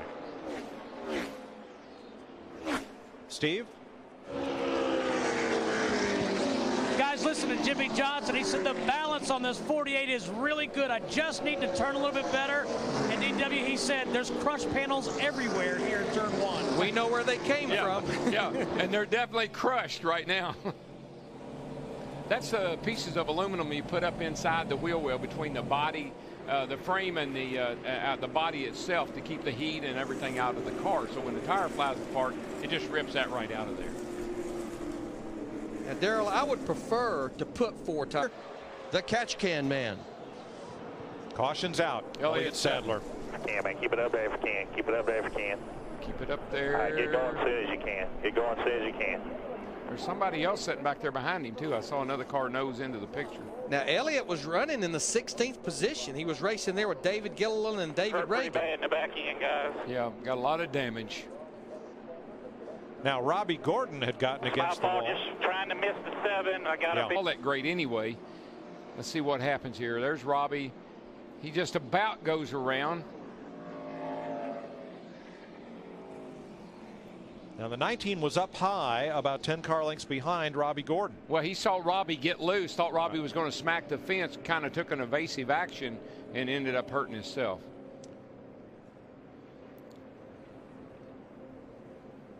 Now, Denny Hamlin is back in the race. He just went back out on the racetrack. And was just kind of running around down in the bottom of the apron when that happened. There's the caution lights out as you watch from Casey. Here, now watch the dust start to fly. It's real dirty right up next to it. See all that dirt? And he got up there and got a little bit loose. Kissed the wall. I don't think with this car it's going to do that much damage to it. Let's ride along with Jeff Burton.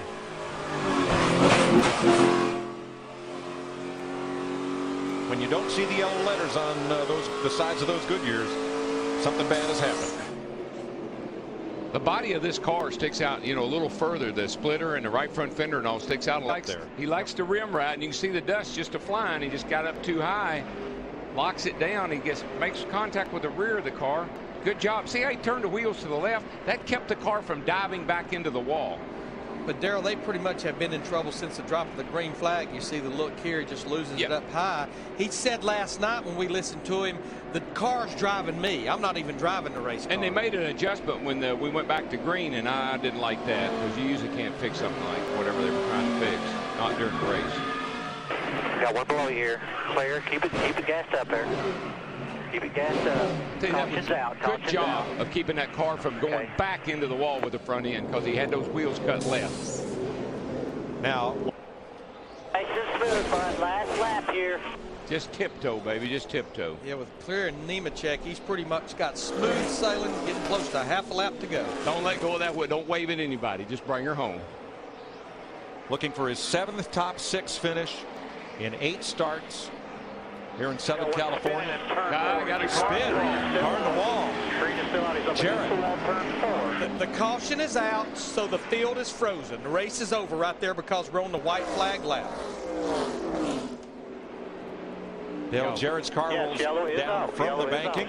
Once you enter into the white flag lap and there's a caution, the race is over. Won. Yellow came out after the white flag. Checkered flag. Carl Edwards wins the Auto Club 500, his first victory at California Speedway, and the 11th victory here for Roush Racing.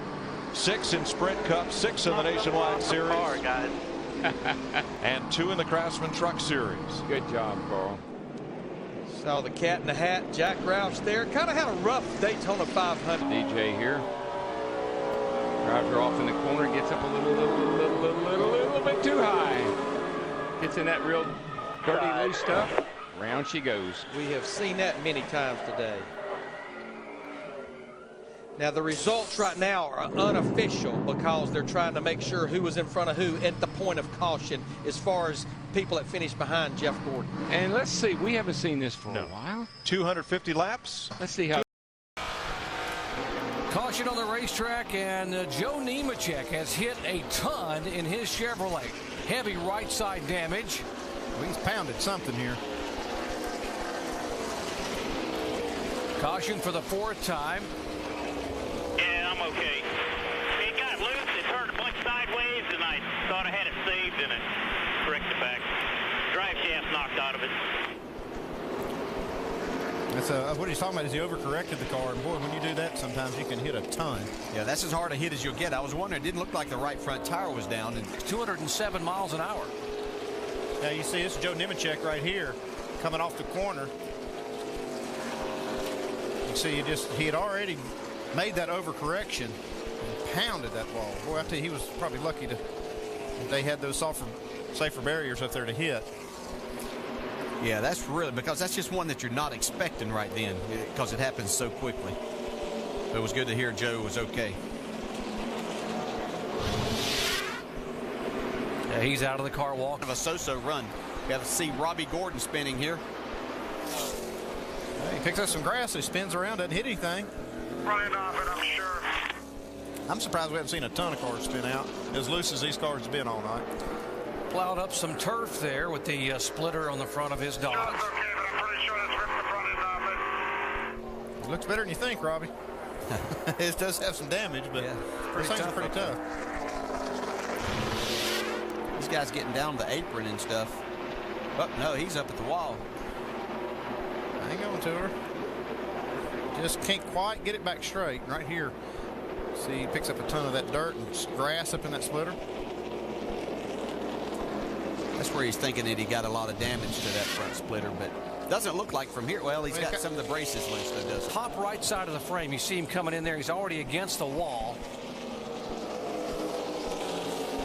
Still able to make the turn coming off the corner. Didn't hammer it hard, but had it hit hard enough. That happened tonight with this race car and this race team. Jimmy Johnson began the week coming out to his hometown of El Cajon. He wanted to give back his 2nd annual golf tournament to raise money, $500,000 for the Habitat for Humanity to build homes for people who didn't have them. They handed the keys, he and wife Shandy, to a young single mom who had 3 children who didn't have a place to live. But tonight, at this racetrack, it was time for Jimmy Johnson to take back the lead point as the top contender for the 2008 Chase Championship. Jimmy Johnson takes the win. Great work, boys. That's the way we roll. Excited as they should Back be. in the day. Great job, buddy. Great job. What a way to end the week. Kyle Busch still fighting for this spot. He's going to beat Casey Kane to the line. Oh, Casey Kane didn't need that to happen. That's just some points again. Are from California. Get the answer now at ask.com and enter the ask.com NASCAR Challenge. Win daily prizes or a trip to Talladega. Ask.com, official search engine of NASCAR. If you watched our pre-race show, you'll know the answer to that. Or if you go to ask.com. That too. When will the next pit stop come? Not too far from now. Kevin Harvick has been running at the finish of 81 consecutive NASCAR Sprint Cup races, the longest streak, and that streak is over. Hang on, folks. This is going to hurt. Keep it safe. Keep it safe. Had all the look that a right front tire just went soft. Definitely a right front. Blew a right front. You feel so helpless. Thing just falls down, sit there and not made a mistake. He's run that same line ever since we went back to green. And remember, he said on the radio, I don't think we've got the car. I don't think we can do it. Yeah, he says that every now and then. Yeah, he's got a very comfortable lead with coming to the What are we coming to white this time? White flag this time. Very comfortable. And Jeff is smoking the tires now. Matt Kenseth started 24th. He'll show us the white this time. Which is about average starting position for him here. That's a plus for him, actually. 1 second. Bring it home, buddy. Wow. 2 in a row, Larry. How about that? And how about Drew Blick? The Blick. Still batting 1,000. The Blick. My new hero. We're by 12. Jeff Burton just ahead, a former teammate of Kenseth at Roush Racing. I'm real impressed with the way these guys have gotten out of Matt's way. A couple of cars have just kind of stayed in the groove, but doesn't matter. He's going to get by. And here he comes. Matt Kenseth. Only the 4th driver in NASCAR history to win the Daytona 500 and the next race. Checkered flag, 3rd California win for Kenseth and Roush Fenway Racing and Ford. How about that 17 car? How about those boys? Celebrate.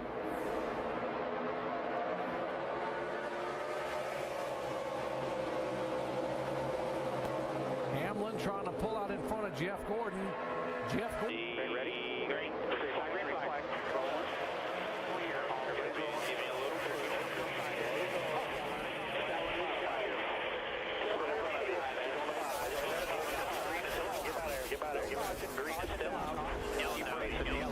Denny Hamlin spinning around, contact, chain reaction on the restart here. And Hamlin, who was the leader, Montoya behind him, Jimmy Johnson behind him, and there's damage now on his Toyota. Yeah, he caught the end of that pit wall, and it's made some significant damage to the front end. And what a bad break for Hamlin. Yeah, it's going to be a great. It's going to be a good break for Tony Stewart. Now he does get that lap back. Yeah, Montoya got a good run, and he was being pushed by Jimmy Johnson. And it looked like as Hamlin tried to make a block on those guys, that there was some contact. And the 48 and 42 were in contact as they came across the start-finish line on the restart.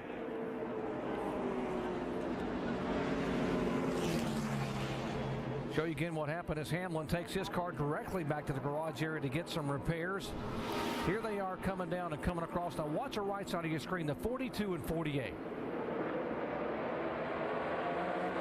Hamlin gets out, and he's trying to cut down and cut that spot off there. Montoya was there. Yeah, and he was getting a good push from Jimmy. You see, that's where the damage comes. Oh, yeah.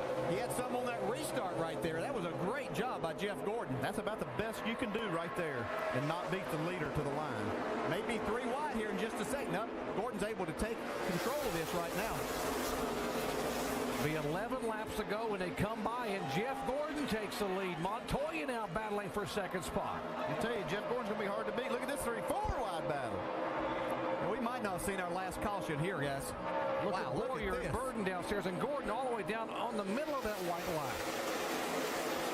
That's where his car's been fast, and he's not going to change that. See Montoya slide right up in front of Mark Bush is in the wall. Oh, trouble. Oh, there's Casey Kane across, and he takes Biffle with him.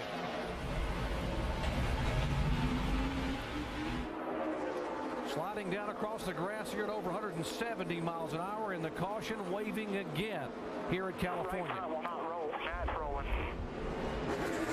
Say business is picking up there as they get down to these final laps. Guys had on fresh tires. Some had fresh tires, others had older tires on, trying to make that work. And aside from these two, the guy that hates to see the caution flag most is Jeff Gordon, who got that great restart a moment ago against his teammate. Man, he was on it. I mean, he didn't beat Jimmy Johnson back to the line. I mean, it was just less than a foot, but then he would accelerate. Oh, he did. And now what's he going to do? Is he going to choose above here? Well, I show you these two chase cars involved in this one. Top of your screen. Yeah, that was Kurt Busch getting into the wall. You see him get it extremely loose. Then he comes back and gets into Casey Kane, who Greg Biffle was just trying to miss all of that and got in the middle of it. And Kurt Busch drives away. He didn't mean to do that, but he's the one that got loose and caused this. He's pedaling so hard. Caution on here, bud. Outside. Caution's out, outside. All right, from Casey Kane's cameras, his viewpoint. Toya and Martin now for third spot. See, one of the cars smoking in that group. Here comes Jimmy now. He's still working on it. They come to the inside of Jeff Gordon. Kurt Busch smoking a lot. He's got damage from that last incident. Jimmy Johnson goes by and takes a position, or does he, as Jeff Gordon can try to get back. Sideways down across the racetrack. I know Marcus Ambrose is involved in that. Elliott Sadler, Reed Sorensen. Allmendinger is there, the 31 of Jeff Burton, who was having such a good run. Dale Earnhardt Jr. Man, a lot of cars torn up here. These guys were 4 wide just going across the start-finish line. You had to think something was going to happen. You can see they're at least 4 wide here, but it looks like first contact looked to me like it was Elliott Sadler into the back of Junior. Yes, I was going to say. That's what triggered everything, but they were only asking for trouble at 4 wide. We've talked about how wide a racetrack this is, but it wasn't wide enough for that. I mean, it's just, you know, these guys are trying to get everything they can and trying to bump draft on this straightaway, too. Yeah, they're just trying to push there, and probably just a little bit too much of a push. Wow, do you see Reed Sorensen's car came off the ground? 47 car back and forth, bucking like a Bronco on left tires and right side tires. A really bad wreck for Richard Petty Motorsports. Every one of his cars. Right there, all 4 of them involved. Yeah. 3 of them piled up in a pile there for a while. From Casey Kane's onboard camera now coming out of turn 4 down the straightaway. You can see there were already some rubbing going on coming out of turn 4. These guys just battling as hard as they can right here at the end of the race, trying to get the spots. And that's when it's all going to happen. Get low. Come through the middle, right where you're at. Keep coming straight. Michael Walter drove right through the center of that. You see even Matt Kenseth got damage. Casey Kane got the back of the 31 of Jeff Burton. Watch him 4 wide there. Oh.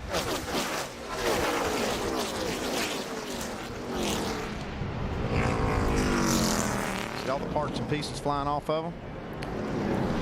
12 laps now with these 2 guys. Darrell, at what point does all this fun just start getting a little aggravating? Oh, at about 248 laps. Out of 250.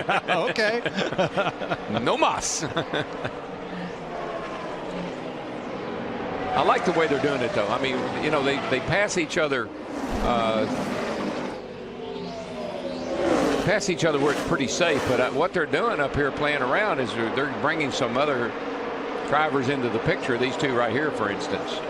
Well, when we went to break, the battle for the lead was 1.1 seconds ahead of Mark Martin. Now, Casey Kane goes for a ride through the grass on the front straightaway.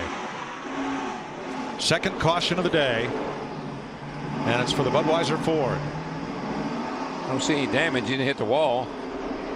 Got a lot agricultural racing. Yeah, they got a lot of work to do there. On it. The right front corner of the splitter's been up. Kane was running 8th when this happened. Watch the white car. Oh, he just gets under Juan Pablo right there. The 42 car on the outside pulled him right around.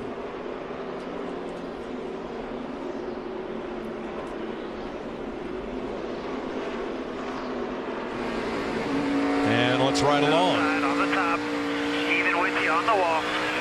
2 wide outside. You and the 42. You got it. Urgency in all these guys now, though. They know the weather's looming. They'll go after it now. This will be like a shootout here. A lot of sliding around and contact. No, they're going around. Somebody's going around. No, he straightened it up somehow, some way. But look at this, 6 wide down the back straightaway. I think they know weather is out there. Oh, yeah, I think Denny Hamlin, is that Hamlin out there? Did he get torn up in that? We'll show it in a moment. The weather in the area, he's away. He was the last car on the lead lap. Sam Hornish comes to pit road as well. Now these are scheduled stops right here. Jeff Burton continues to lead, and isn't it ironic? It's a song lyric, but in this case, the 2 leaders, Burton and Harvick, were both busted by the speeding police at lap 94, and here they are. Busch and Greg Biffle are driving.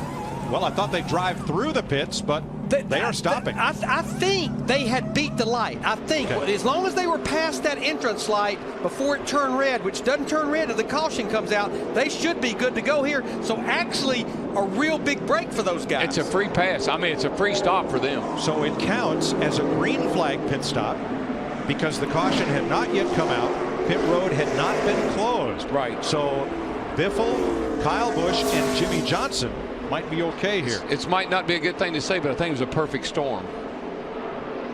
Exactly. That's from the contact that he and the double. Richard Childress Racing has not won a race at Auto Club Speedway in the Sprint Cup Series. Kevin Harvick spent the morning out down on the pit road speaking to some children, some high-risk children, special need children. Wait, Harvick, Childress going to leave here with all 3 cars in the top 10. Boyer's sitting back here. He's in 8th place, so can't complain, man. That's quite a recovery for Clint Boyer. One White at a flag time for Jimmy One Johnson. more good lap, bud. 1.3 ahead of Kevin Harvick. Look, we got that battle getting back together for 5th back there with Logano and Kurt Busch. The 2 Childress cars will fight it out for 2nd. It's going to be close between them. And Jimmy Johnson is half a lap away from his 48th career win. What did everybody say? He just wins here in the fall? Not anymore. Not anymore. He's won the last 3 fall races. The Roush cars have dominated the spring here, but defending champ Matt Kenseth is only 7th. We're going to have a heck of a finish here for 2nd. Boy, it's going to be a drag race between those 2 guys. I believe Burt might get him down on that bottom. No, Harvick got it. Jimmy Johnson wins the Auto Club 500. There is Joey Logano holding off Kurt Busch. Very nice run. Gentlemen, you did a great job. Great job, everybody. Great job, Jimmy. I'm very proud of you, buddy. You had to work. Scott Speed and Brian Vickers, teammates, crossed the line side by side. Speed got 11th, Vickers 12th.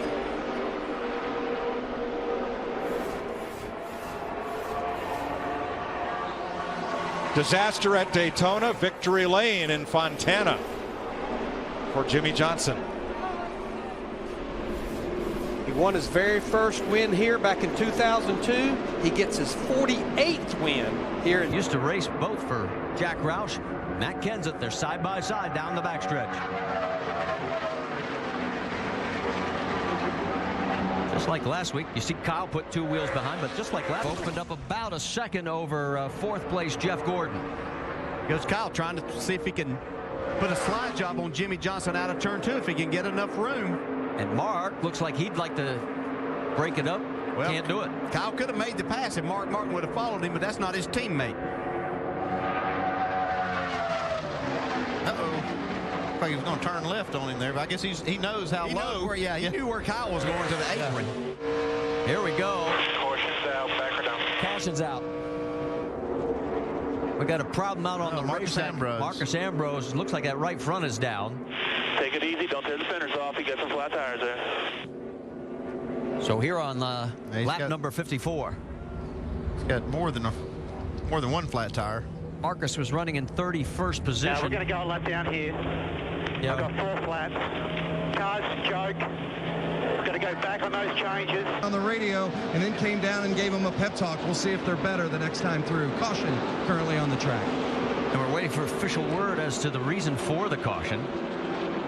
And it will wipe out a 1.3-second lead for Clint Boyer over Mark Martin. And we're getting word that 47 car. Marcus Ambrose got it turned around a little bit. Yeah, look at the damage on the right rear. Oh, it's shredding now. Cut underneath A.J. Allmendinger. And Kurt Busch has wore the paint slab off the right side of that deuce. He just hit the wall again, and that was at the start-finish line.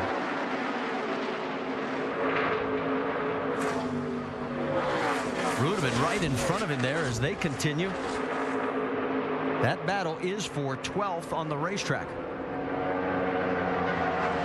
David Reagan right in front of the 2. And there's Jeff Gordon. He has fought his way back.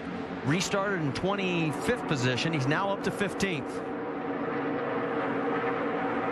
I thought maybe Gordon would have been one of those cars to maybe try 2 tires to get some of the look out trouble here. First big crash of the day. David Reagan and Kurt Busch and another chase driver in trouble.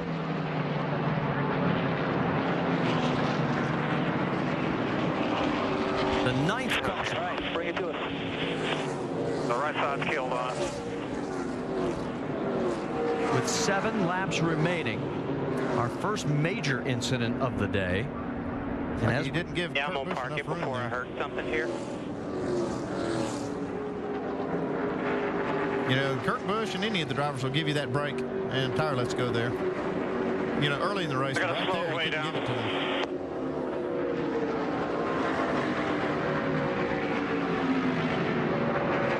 Let's go back, take another look. I'm not sure that David Reagan knew that he was quite up that far. Like I say, you'll catch a break early in the race on that, and drivers will usually let you in line, but it's now getting down to less than 10 to go. Yeah, and that's where it's up to the driver, because the spotters are up on the roof here. They really don't have a good angle there, so you as a driver have to know that car is up there. And got him a good push. He's got the lead coming out of turn number 2, and again we're 5 wide coming out of 2. Can this survive? So far they have. I don't know how. Man, I'm telling you. That's Regan Smith. Remember, Regan's only taken out 2 tires 2 cautions ago, and he's getting swallowed up. Gordon's got those 2 tires there, trying to go through the middle and gain some spots. There's Jeff. He's around Regan. Logano coming up behind as well. There's your white flag. White flag is out.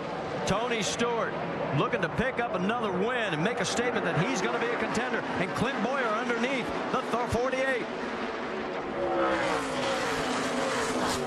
Coming out of turn number 2. Can Boyer clear him?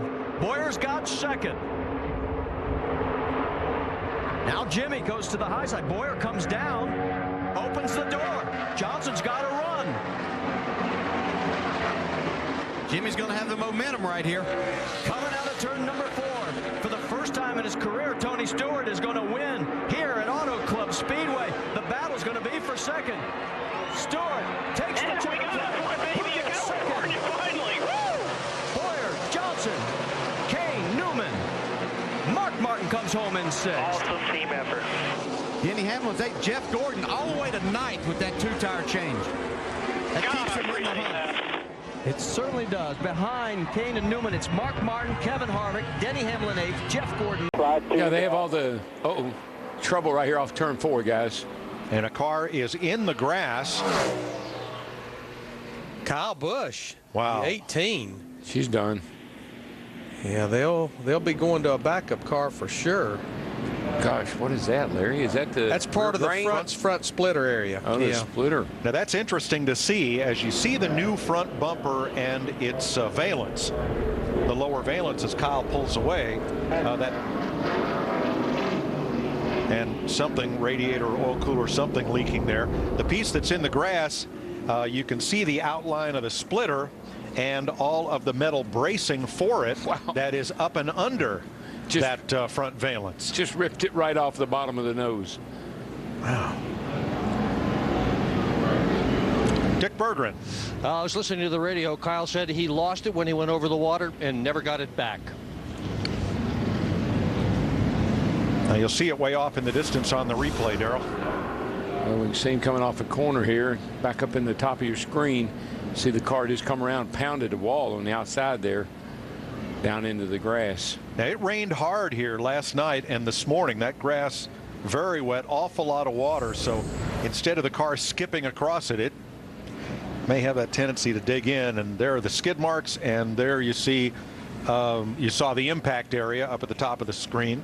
What he probably did is hit that water or hit some of those damp spots, and the car starts moving, and you start chasing it with the wheel, and the first thing you know, it just bobs and weaves itself right into the wall. Backup interstate batteries to it. Camry coming out. I heard a lot of the crew chiefs say, you know, we work just as hard on our backup car as we do on our primary car, just for this very reason right here. So this car went out, and according to our scoring monitor, did not complete a lap. It's almost like he either had just started a lap or maybe was just coming to start a lap, actually. No hesitation there. They want to try to get that backup car unloaded and try to get some laps with it out on the racetrack. You know, while we're looking at that piece of the splitter there, the nose, that part of that is the remains of the splitter from last year. They took those old splitters and trimmed them down, and they actually bolt right to the bottom of the new current nose that's on the car. It's a humbling sport just to think this team, this young man, where they were at about 5 days ago, and this is how they start practice here at Auto Club Speedway. Yeah, you can see him way up the top. That's the white little spot that you see in the beginning of this spin. And there's where it digs in. Oh, yeah, man, digs in hard. Big time. Had to rip that part of the nose out from underneath there. Yeah, I'm sure, like Mike pointed out, it's rained so hard here. I've got to believe that infield grass that you were looking at right now is about more like a swamp right now. Yeah, you can see there real plainly the black part at around the bottom of the bracing there. That's the old splitter from the nose from last year. Last week, Kyle Busch could do no wrong. Another clean sweep at Bristol. But it's a whole new weekend here in California, and a tough start to it for Kyle.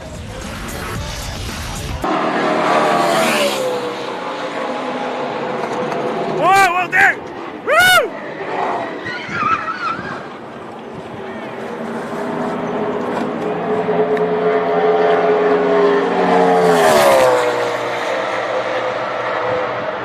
But Jeff Burton, after that penalty early in the race in the 31, he's now cracked the top 10 up in 9th. Yeah, there's no question Burton had a fast car, and that penalty really set him back. But fortunately, it was early enough in the race he's been able to get back to where he was.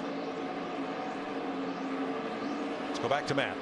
Mike, 10 years ago, the Wood brothers were sponsored by the Air Force. They carried on that military tradition of printing up special coins. Glenn Wood gave one years ago to John Force, 15-time NHRA champion. He's always carried it with him. Robert Height won Pomona last month in the NHRA with the coin in the car. And when Glenn Wood saw what Jeff Gordon did with Trevor Bayne, he gave Gordon one. Then he won at Phoenix. And guess what? The guy who was reeling in the 18, he got a special one for a special note and gift basket for the Wood brothers 500 win. Caution. Caution for Bobby. Going to clear Kyle off the 2. They're going to get side by side going down the back again, and that's going to open the door for the 33. 29 is 2 behind him. Harvick is coming. Harvick finished second to Jimmy Johnson here last year. Tail behind him. 18 working the top with the 29. 2 back. Behind them, Newman and Kenseth. Darrell, what Kevin Harvick made sure he didn't do is overdrive the entrance to the corner right there, and it's paying dividends on the exit. I'm not so sure this isn't going to get ugly. 1 back. 2 laps to go. I think Kyle doesn't like it when somebody starts cutting him off like that, and Jimmy's taking his line away, but he may have driven in it too. Oh, he got in the wall. No, he got in the corner way, way, way too hard. And Harvick takes second. This is not over. Here it comes. That 33 car is on it, boys. A lap and a half to go. 29 car, I'm sorry. Here comes Kyle Busch fighting it back on the bottom. He's even with Harvick, even for second. They're searching for grip right now. And drops back in line. White flag for Jimmy Johnson. 1 lap to go. Harv's going to have to make a big move right down here.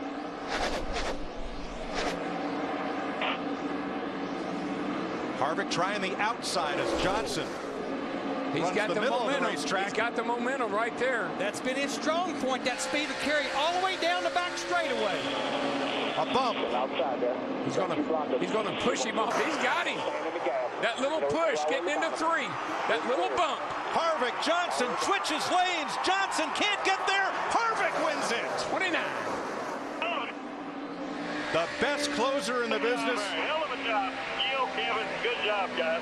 In the high lane, actually, and looks like the car comes around. I thought he had a right rear tire down, but I'm really not sure. It doesn't look like it from that angle. The caution is a break for Josh Wise. He gets the free pass, gets back on the lead lap. During most of the last century, this land in Fontana was the site of the Kaiser Steel plant. Watch his car. Watch the back of the car. Ooh, I mean, the whole car just came up off the ground. And I don't see any safer barrier in that area right there. I don't either, Larry. But, Darrell, I agree with you. That's not over-aggression. That's not payback. That's 2 drivers racing hard for the win and refusing to lose. I'd fire both of them if they didn't do that. I am a little concerned for Denny because that was an incredibly hard hit. So that's Denny Hamlin being announced off, kept going slowly. Yeah, the car. That's Joe Nemechek. The car just took off up the track. I'm thinking he may have been running in. No, he's got a left rear tire down. I see it now. Nemechek, that will be a break for Matt Kenseth, who was a lap down, and it was confirmed from the pits that Kenseth did have a flat left rear tire when he pitted. Oh, yeah, that splitter got in there and cut that left rear tire down, no question. Watch the black car of Joe Nemechek high up against the wall. And Mike, he chased that car from turn 1 all the way up into the middle of the corner and hung onto that car with that left rear tire down. Fourth caution of the day, lap 117. For Nemechek. Motion, our Exmo view of it. Like Harvick that caught is a little the bit second flat left rear for Ambrose today. Second caution he's brought out. Yeah, it looked like Harvick may have caught that rubber casing off that tire. Only current track that Joe Gibbs doesn't have a cup win in. Toyota period. Hard to believe, man. Hard to believe. Now arriving, track 2, Tony Stewart. Oh, trouble down the back. There's a big wreck over there. And it is Mark Martin who goes spinning down the back straightaway. Caution is out for the 7th time. We get it. They moved the left rear. A lot of rear end damage there. He's got a left rear tire down, and I'm sure there was some contact. Saw the track bar hanging on the ground, Darrell. Something just broke in the rear end. Track bar. Mark restarted 27th. David Gilliland with a lot of damage there. Got a feeling Martin would have been the free pass car. You see him back there up high, coming around the back of the picture there. I think he gets all right, forced. Martin's here and Gilliland's there. They're pretty far apart from each other, so it was Mark coming across the track after it broke that got into Gilliland, who was a victim. Let's see if Mark gets any help or if that track bar just breaks. Did he get the wall? No, he got, there you go. There's your contact.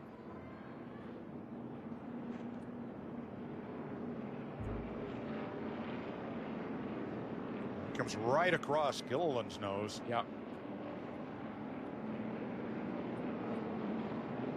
See the rear end moving back and forth there. Good sign. Not sure which came first. Pit road is open this time. I think only drivers at the back of the lead lap will be on pit road here, probably.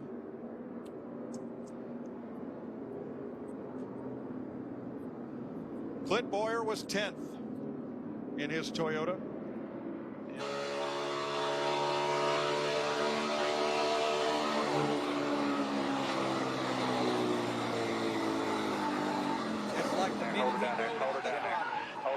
That's what we call a death rattle, when they just get that. You're right there. Nobody's coming at you. Nobody's coming at you.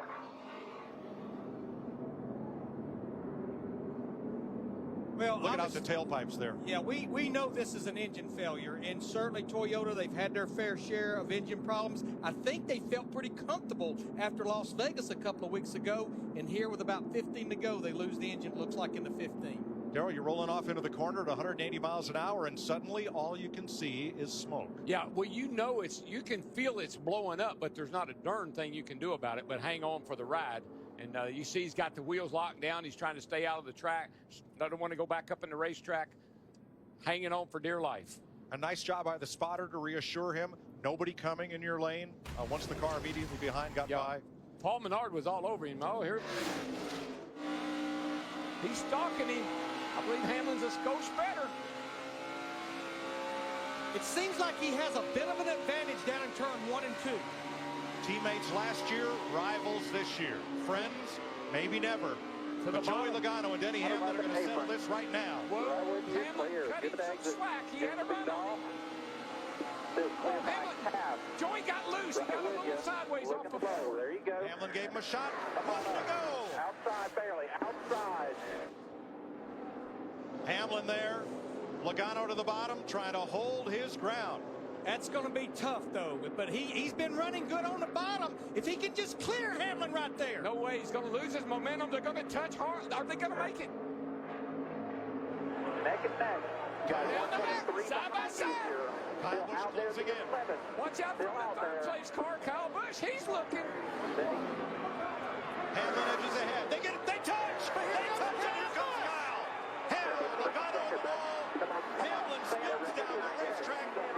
Kyle Busch wins in California. I thought they'd be nice to each other. They weren't. Hard impact on the 11 car, head on. I don't like the looks of that. Hard hit to the inside wall for Hamlin. A bounce off the outside wall for Logano, and it ends in a shower of sparks. I am not surprised. Boy, Tony Stewart is after Logano.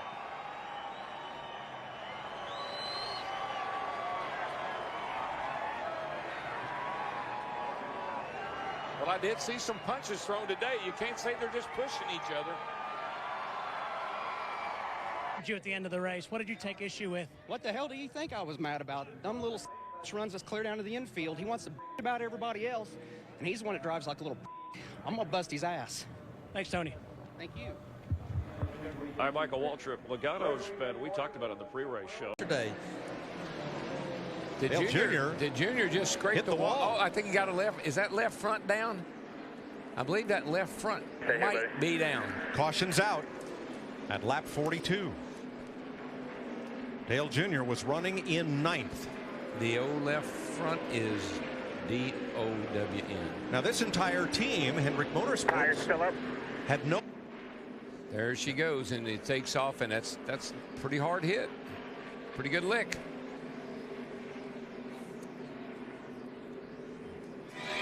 Looking back from Carl Edwards. Inside, behind, all clear. He gets tight. He just hit the wall behind you. He pounded the wall behind you. We're still green for now. He's still in the wall. That's pretty good description by the spotter. Crash involving Brian Scott's 33 and Eric Almirola's 43. We'll show you how and why it happened after pit stops.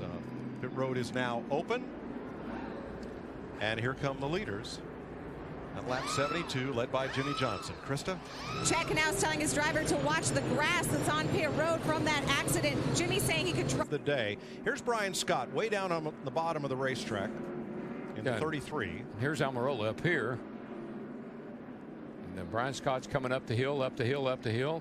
The 43 is going, and then it's hard to tell if the 43 got loose and had to get out of the gas a little bit.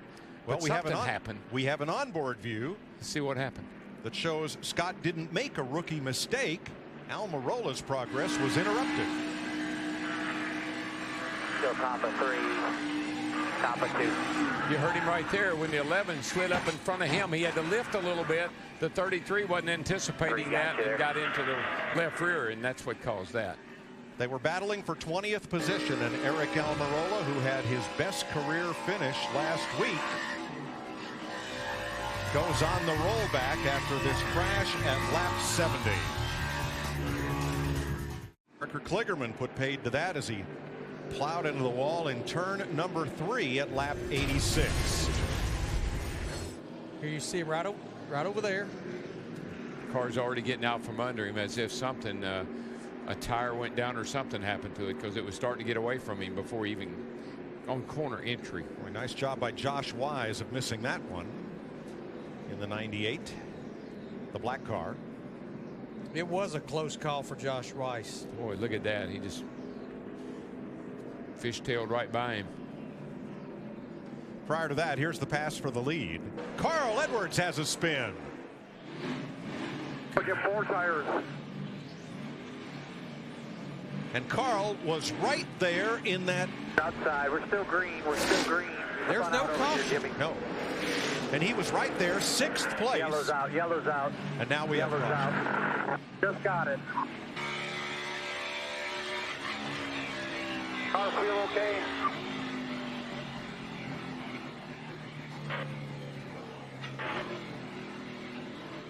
Here, guys. Mike, you see how that car's weaving, bobbling? It's got a tire down. Probably, likely a left rear. Look at 4 tires. Now remember, Dale Earnhardt Jr. was the first car 1 lap down, but race leader Jeff Gordon had just lapped David Reagan, so Reagan will get the free pass as Carl Edwards brings out the race's 6th caution flag. Yeah, because with all the problems we've had there, we've got several drivers that are 1 lap down now. Had some contact with someone. I believe he got a little bump from Paul Menard in that 27 car. Yep. But what a save. What a great save. My gosh. He just saved a car and kept this race green, although Hornish has slid now. We have a race then. Boyer, I believe Boyer's got a problem, it looks like. Yep, he does. Boyer's. Oh, round he goes. Jeff Gordon coming to 2 to go. Caution. Caution. We do not get to the white flag, at which the next flag would have ended the race. We were on borrowed time. I mean, these guys left and right are having trouble in the middle of a bunch of cars. And then here we go with the Clint Boyer, the last one. He couldn't hold on to it, spun her out. And that's what brought the caution out, so we'll have green-white checker. The whole gamble would be of those 23 drivers, if any or if how many stays out. That's going to be the big key. Was in a year ago with Denny Hamlin and Joey Logano battling for the lead. White flag. Landon Castle bounced off the wall, goes to pit road. Here we go. Through the middle. Kyle Busch looked at the middle, now looks to the bottom. Here comes Larson off turn 2. Larson's got to run down the back. Can he win 2 days in a row? The rookie. Can he battle Kyle Busch 2 days in a row? He battled him yesterday and beat him. Here he comes. Diving to the inside. Kyle took the block. He blocked him. It's the Kyle and Kyle show off turn 4. How many times we've seen this? This is like 4 or 5 times these two guys have battled each other for the victory. Busch the veteran, Larson the rookie. Kyle Busch wins California. Woo! 2 years in a row for Kyle. Wow, so that little rookie guy, he is impressive. Day for Stewart Haas. 2 cars out in front. 1 car wrecked. Now Danica Patrick in trouble. See Danica way back there. Let's see what happens. 18's down on the apron. David Reagan, 18, came up off the apron and got into the left rear. Danica and center spinning.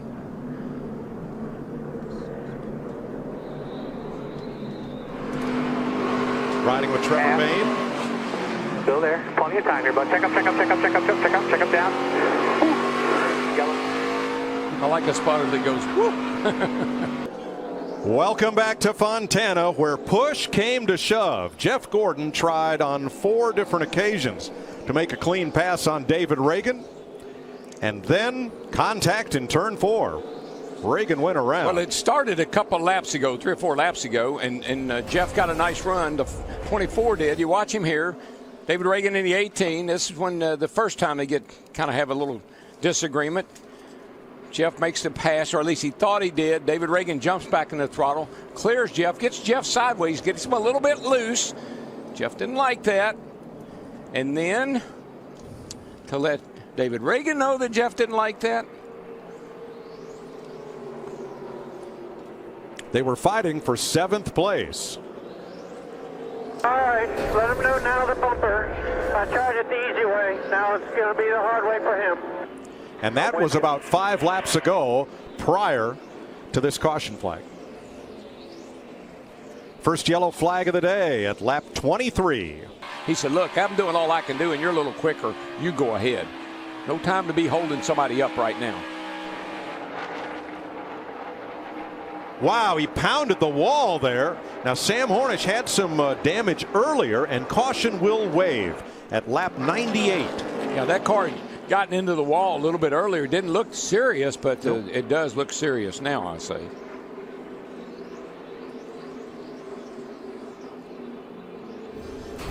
Let's see what caused this wipeout for the number 9.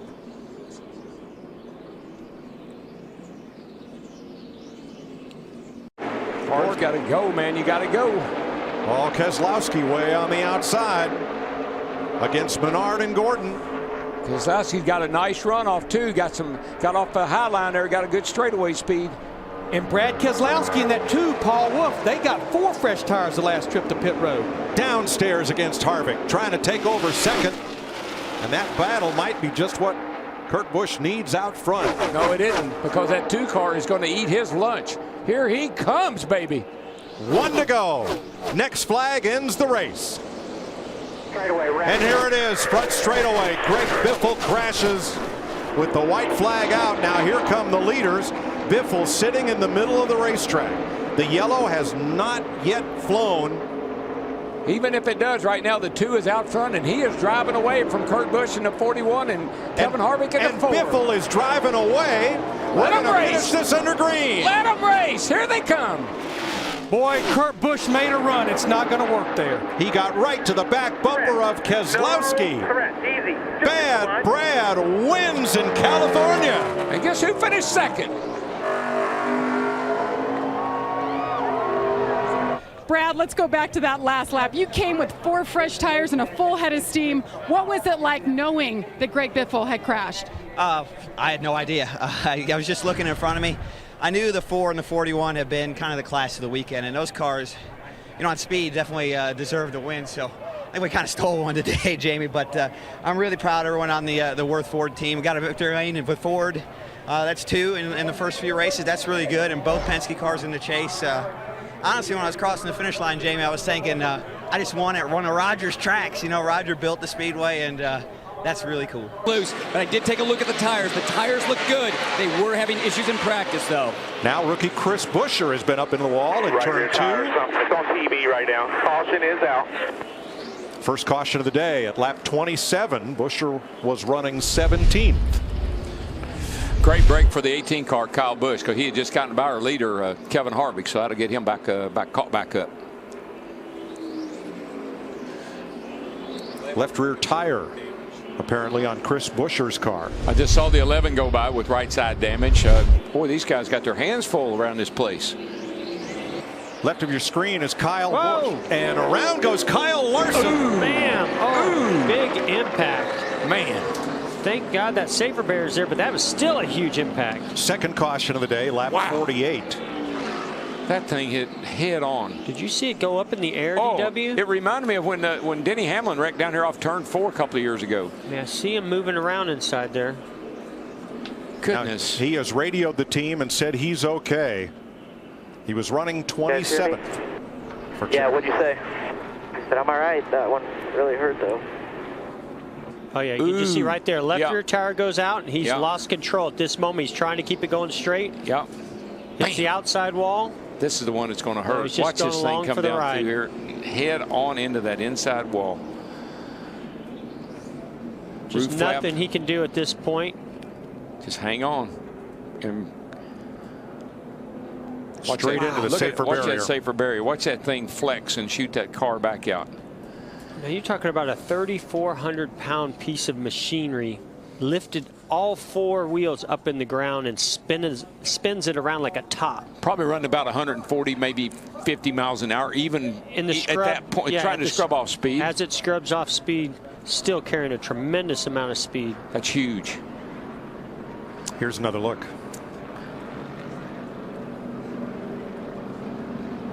Just can't get the left rear down. The car wants to turn right.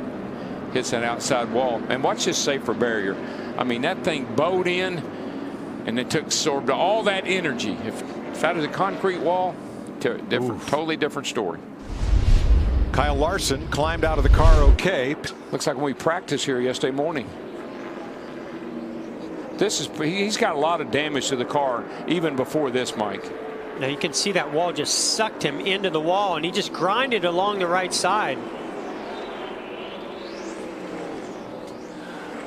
Now I can tell you who this is going to really hurt, and that's Kevin Harvick. No, I'm telling you why. Here's why it's going to hurt him. Because he has now tires that have laps on them. He's going to be interesting whether you're the one in second or the one in first. In first, you're trying to figure out which is the right lane. When you're in second, you're searching around trying to find their weakness and see if you can't get a move on them. Oh, we got a spin. Turn 1 up and into the wall hard. Wow. It's Danica Patrick. Well, you can hear a tire down here. I was going to say, was that another tire? It sounds like it. She was in 19. She was running 19. Yes. Get out. Wow. That's a hard lick. Sent some fire inside the cars while she's in a hurry here to get out of the race car.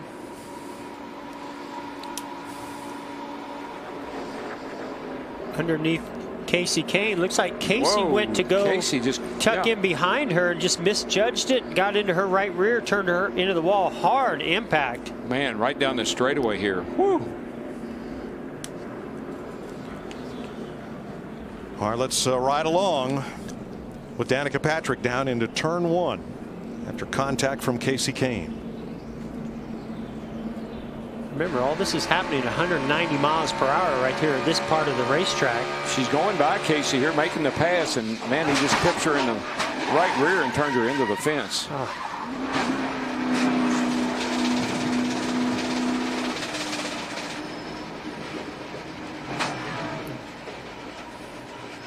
Are you all right? I gotta believe she might be a little upset with that little move. Should I get out? Yes.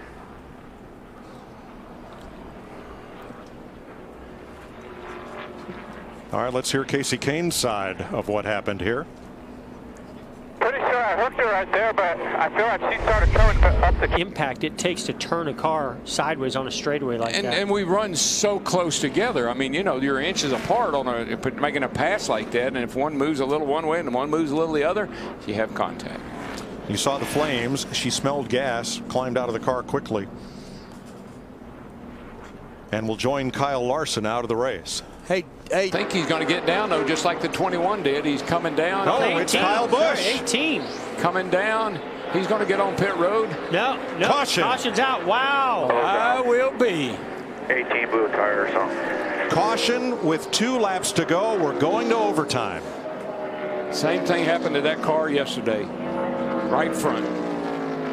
Yesterday it was left front. On 3 tires. You know what I'd do, boys? I'd get me 2 tires. Just like Carl did last week. You can go ahead and get you 2. You do that. By the way, DW, you're on your island by yourself right here. I'm going to tell you, I'm going to see whatever. I'm going to get me 2 tires. Well, it looks like Kyle Busch's streak of 8 straight top 5s is going to fall to. Harvick's been good off the top, off turn 2 over there. 2 California kids to battle it out. Boy, Harvick got sideways. He was trying to get in the gas hard there. Lost a little bit of time to Jimmy Johnson. Keselowski had to lift and lost 3-4 spots coming off turn 2. So we're past the line. We're good. Here they come. They are 3 wide in turn 3, but up front. Superman pulls away. The man of steel will score his 77th win. Jimmy Johnson to the flag.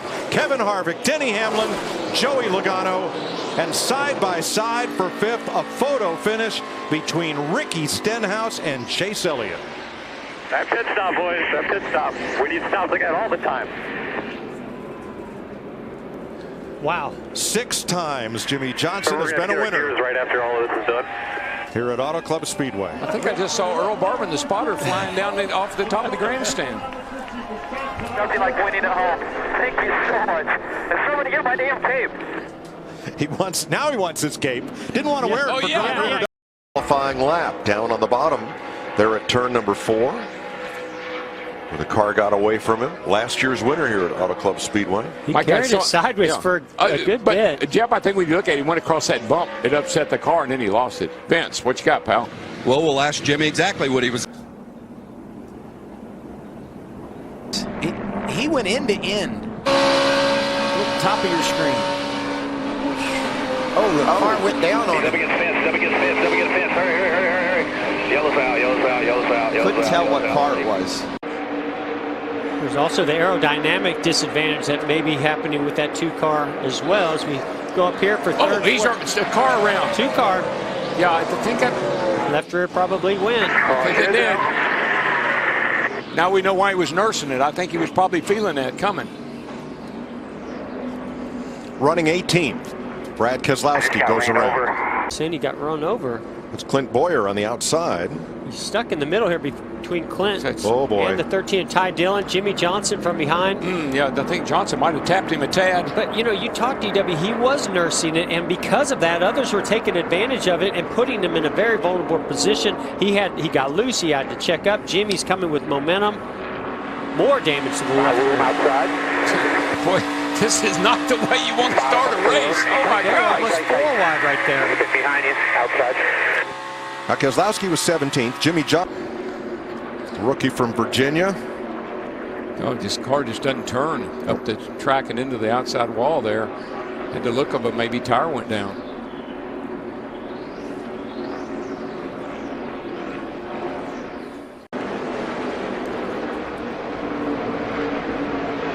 Little wiggle by Hamlin. Oh, gets Hamlin loose. Hamlin's going to get bunch by. of time right there. Around goes Kenseth. Got to spin behind you. Hard hit with the right front for Matt Kenseth. Or left front, rather. Gosh. They were just, I think that once again. I am okay, but I wouldn't say I'm as okay as I was last week. Well, you can tell he's had the breath knocked out of him. Matt Kenseth. Scary impact. High side. Right up here, though, the 11 tries to get under the 42, and apparently must have lost it a little bit. Well, and actually, it the 20 everything gets up. 3 wide in the middle of the 78. I don't know if they touched, but he just took the back end. The road blocks the outside lane. So watch the 20 and see if they make contact. Yeah, a little bit of contact between Mark Truex Jr. and the 20 of Kenseth. Boy, I tell you, and that's a hard lick right there for really Matt Kenseth. Hard impact right here. You can see how this wall sticks out. But man, it's That's a lot where better the than it used safety to be. vehicles are at, but thankfully there's a safer barrier there. Right in that left front. Now a number of drivers had. It looks to me like Matt Kenseth realized the one of Jamie McMurray was coming on the outside. He's given him plenty of room, and at that same time, Truex was trying to make a move to his left rear. And they made Larson under Denny Hamlin. Oh, trouble, turn 2. Ricky Stenhouse brings out the caution again. Now the question is, was Larson ahead of Denny Hamlin when that caution came out? Oh, me. Boom.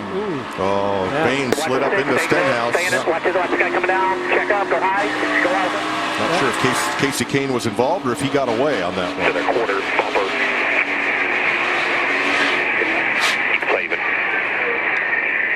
That always makes for an interesting Monday. Daniel Suarez got really loose in the middle, 1 and 2. I don't know if he got over the top of one of those seams, but we saw the back step out. He tried to correct. Front tire's caught and he was in the wall. Heavy damage to the right side of that car. That thing just snapped. He had to hit one of those seams.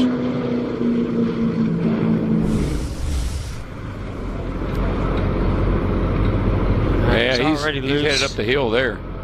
Yeah, he did a good job correcting. Unfortunately, the wall had other things in mind. Wow, that's a hard hit. Harder than it looks on TV, I can tell you. Guys, he's in qualifying trim, I think. He just had started his second run of 1 lap. Right there, you saw the left sides get on that seam. Yep. Just lost a little bit of grip. You got to be real methodical of how you approach those seams and where you transition the car. Yeah, just right there. Yeah. He was really getting through that corner great. The car's yawed out just right.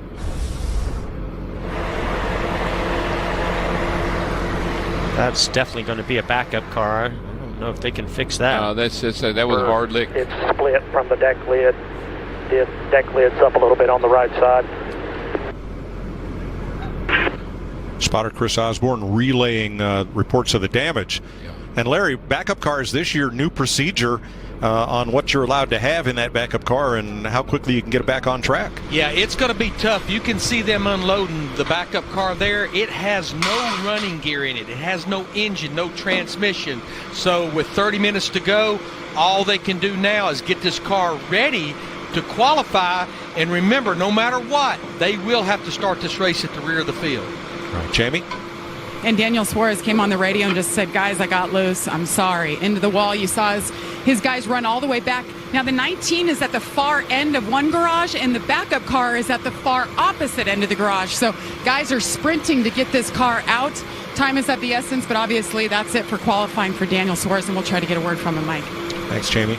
Last year, 11 drivers had issues in practice and qualifying here. Spins, accidents, or contacts. This year, Daniel Suarez is the first.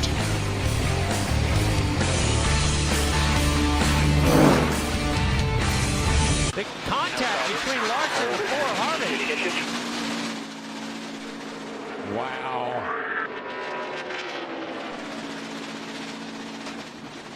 All of that. Boy, that's done a lot of damage. What the hell is he doing there? No idea. He just drove right in the side of us. Caution is out. Harvick comes down, and then the 42 comes up. They make contact. It turned the 42 sideways into the 4 Harvick, and he made heavy contact with the outside wall. Yeah, that right front took a lick. I'm going to say, Mike, that was just one car went down a little bit and one car came up a little bit. I don't know if I could put a blame on either guy. I'm not exactly sure why Harvick came down at all. Let's see if he gets loose coming off turn 2 before this gets started here. And you can see the 42. Yeah, he slips up the hill a little bit. He gets a little loose. Yeah. And it looked like Harvick gathered it back up. Maybe didn't quite appreciate the 42 getting him loose like that. Oh, yeah. I don't know if I can blame that all on. No, I'd say Kevin was definitely moving left when that happened. Boy, he's so lucky. I know it's a hard lick to right from, but he's lucky to hit the end of that wall. Clear. Back inside. Nice smooth and straight. Wow. Easy. Hold it.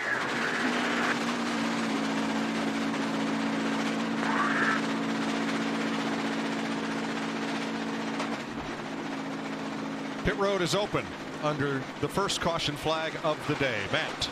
Keselowski pits in the 5th position.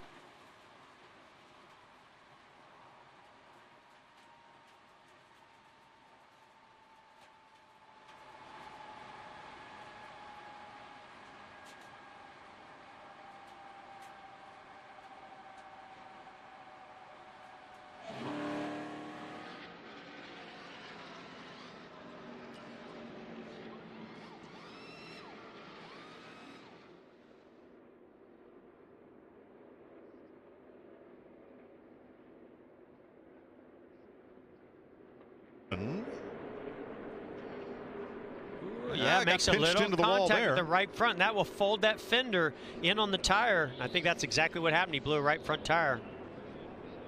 Pit road is open. Matt. Stops his motivation. Nope. He keeps trying. Oh, issue the 38. Oh, David Reagan 2 laps ago got into the wall. May have a tire down here in turn 2. And caution's out. Yep, caution's out. All the way down. Oh, yeah, debris coming from that tire. With that outside wall. That's all it takes. That's all it takes. These fenders, the way these engineers and aerodynamicists run the fender well so tight around those tires, it can come in on the tire, cut the tire.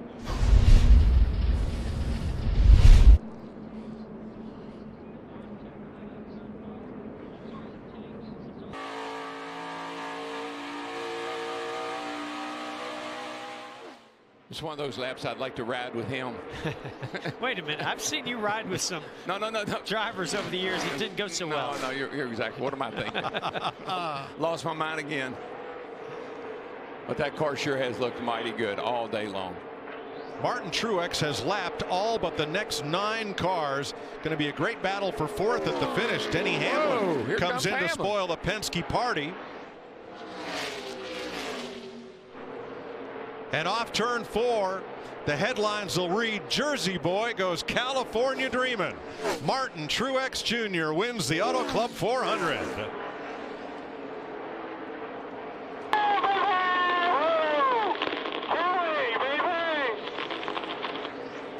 Oh, yeah, man. Awesome job all day. Way to...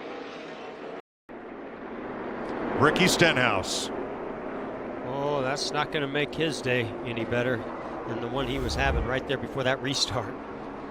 Caution waves, and we will finish stage 1 under yellow. Well, that worked out actually pretty well for Denny Hamlin.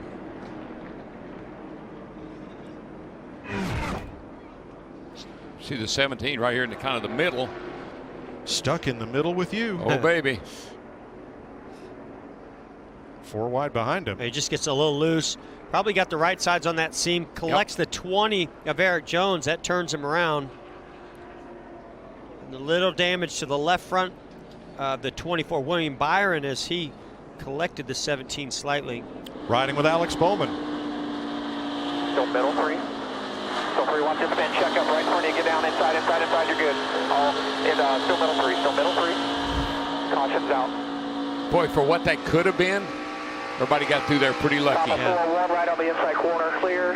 This is U19 pulling back. Keep digging. Oh, a little damage there to the back of the 19 of Truex. And the 42 of Larson. You see Larson, the 42, up against the wall with significant damage. He's already come to pit road. Here's where the damage comes to the left front of the 24 of William Byron. He just nicks the rear bumper of the 17. Now watch, he goes up, I think makes a little bit of contact with the 6 of Ryan Newman. Stenhouse is in, as is Larson, ahead of Joey Logano. So you got the white flag. Now all you want to do is see clear sailing in front of you, no lap cars, keep it out of the wall, make sure nothing else goes wrong, no vibrations. And you got a 2.5 second lead. Use it. This might be the slowest lap that Kyle Busch runs all day. It would be for me, I know that. Quarter. I'm doing their very bottom. Between 3 and 4 and headed for home. Kyle Busch in his Joe Gibbs Toyota is going to win his 53rd race in the Cup Series and hit his magic number 200 in Southern California. Awesome race car. Thank you. All I do is win no matter what. Can you imagine if I could have gotten Vegas and yesterday? How many in a row? How many? He's feeling confident. Joey Logano finishes second, 2.3 back. Buddy, when I say thanks for letting us be a part of it, man, you are the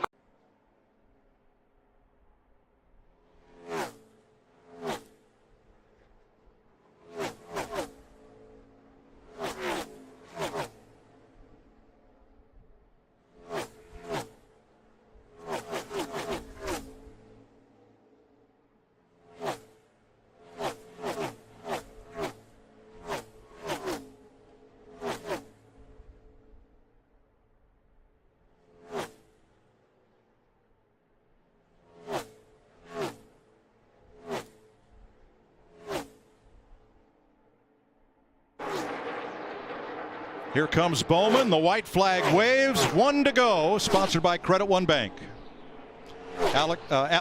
Austin Dillon to the pit lane for tires with 1 to go. Kyle Busch 9.7 back and closing as fast as he can. You know, this is one of those drivers. He doesn't have this long-term contract at Hendrick Motorsports. His future's a little bit unknown.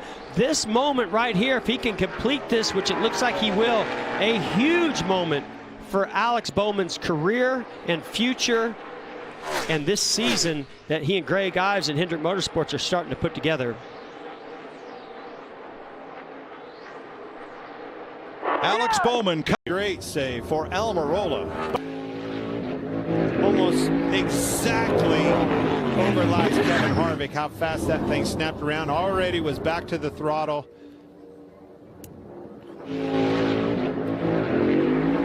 Look how fast he gets up the road. no contact. Still on. Just got into the grass. Same spot the 22 came off there. Pretty straight, hit that bump, and you see that car actually porpoised a couple times. Yeah, he did a couple bounces there and just lost it.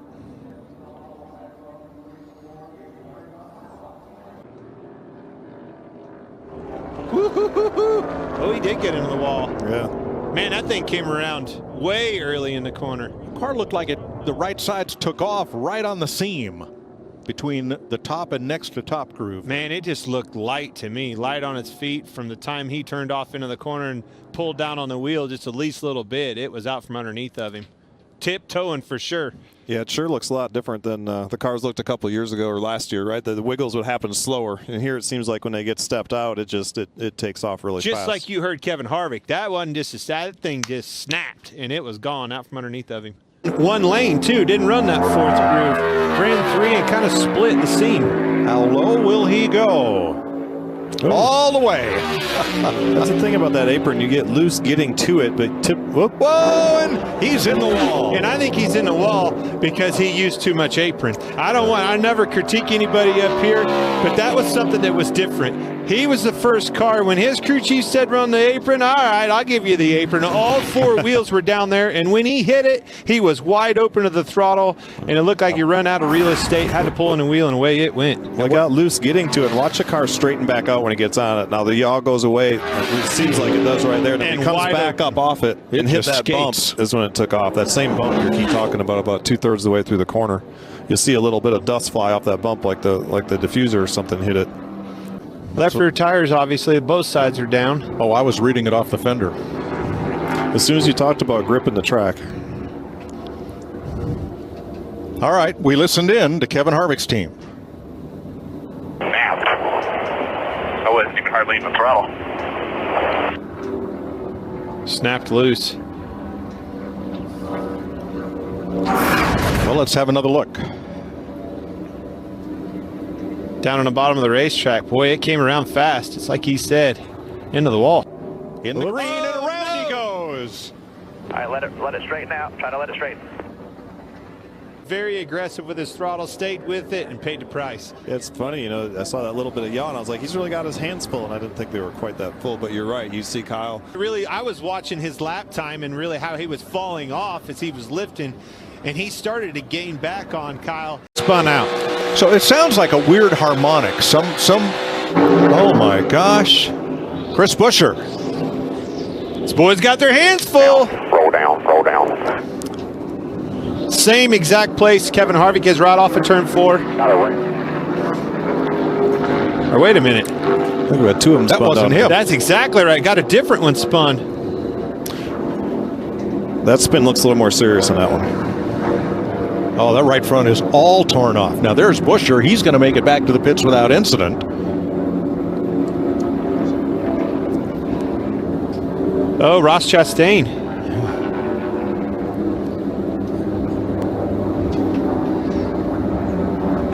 All right, let's have a look at it.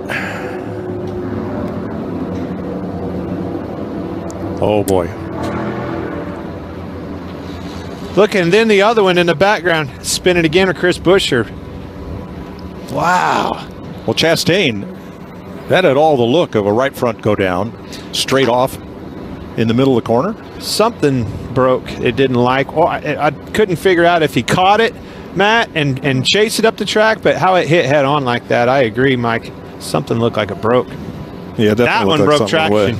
Yeah, that one just broke traction. The other one definitely looked like it broke something. Buescher could have been reacting to the spotter calling the crash in turn 4 ahead of him and just locked up.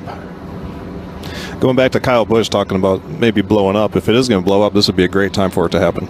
You know, at least they have a little bit of practice, right, where they can get another car out. Although if this keeps up, they're going to be out of cars. But I agree with Mike. You know, if you take the thing out, it sounded like he kicked it out of gear, pushed the clutch in, which disengages all your drivetrain, and it went away, and then it went back in a different harmonic, different gear. Something's, you know, it doesn't like something within the drive line more than the engine, I would think. If you push the clutch in, disengage everything, kick the thing in neutral, and it still has a vibration, that's when you're in trouble. Right, exactly. That's when it gets expensive. All right, we're back to a red flag, and during commercial break, we're going to listen to the onboard radios of those two teams and see if we can delve a little deeper into what happened here. That's a hard hit. Ross Chastain. On his exit, kept the throttle down. A lot of momentum down the back straightaway. Start of the straightaway, he was half a tenth, and now he's in the red, and he goes to the apron, and whoa! He didn't get all the way down. I don't think where he wanted to. Holy cow! Chase Elliott was going for it all. All right. He was going for it. And Austin Cindric will win the Busch Light pole, first career pole in his 9th Cup Series start. Drifted back from 3rd to about 11th, the tires are down. and then goes around coming off turn number 2. First caution of the day. Everything was fine. It was actually coming in to me. I think I got left rear on a seam. He thinks he got the left rear stuck in there, lost traction, and lost control of the car. NASCAR has declared this will be the competition caution, so teams will be able to fuel. So you can see him moving down slightly right there, and as soon as he covered up that seam, that's right when it happened. Lock it down. Lock it down.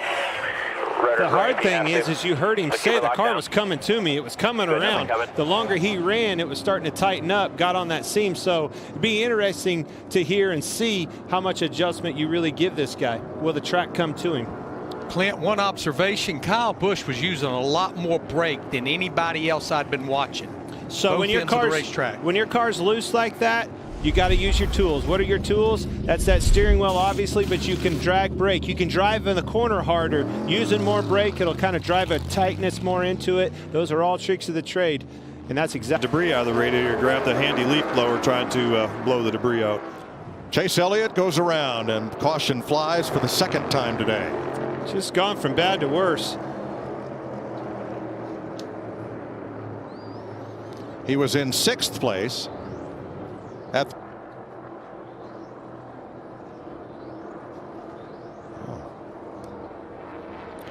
Yeah, I'm sure he's got a little damage from the first 2 times he hit the wall there, and car messed up just a little bit and trying to make it as long as he could until the caution, and unfortunately it became the caution. And the damage, you know, with this new rear independent suspension, I would think maybe some toe damage.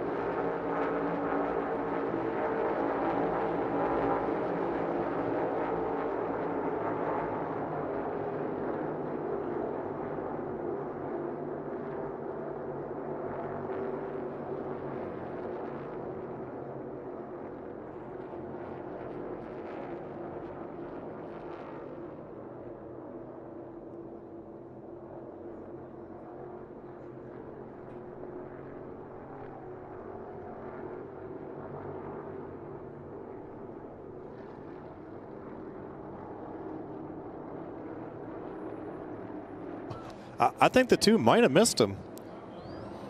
I believe you're right. But I think the 5 hit the 2 in the left front really hard. All right, pit road's open, Jamie. Losing control or losing traction, and you can't spin. Turn 4. 1 car up by the wall. That was Christopher Bell. Everybody takes evasive action. Denny Hamlin had already come on to pit road before the caution flag flew here at lap 91. Now Hamlin was on his way in. Regan? Mike, Denny Hamlin had to pit early right there. Issues with the temperature on that race car. The gauge kept climbing to 315 degrees, said we've got.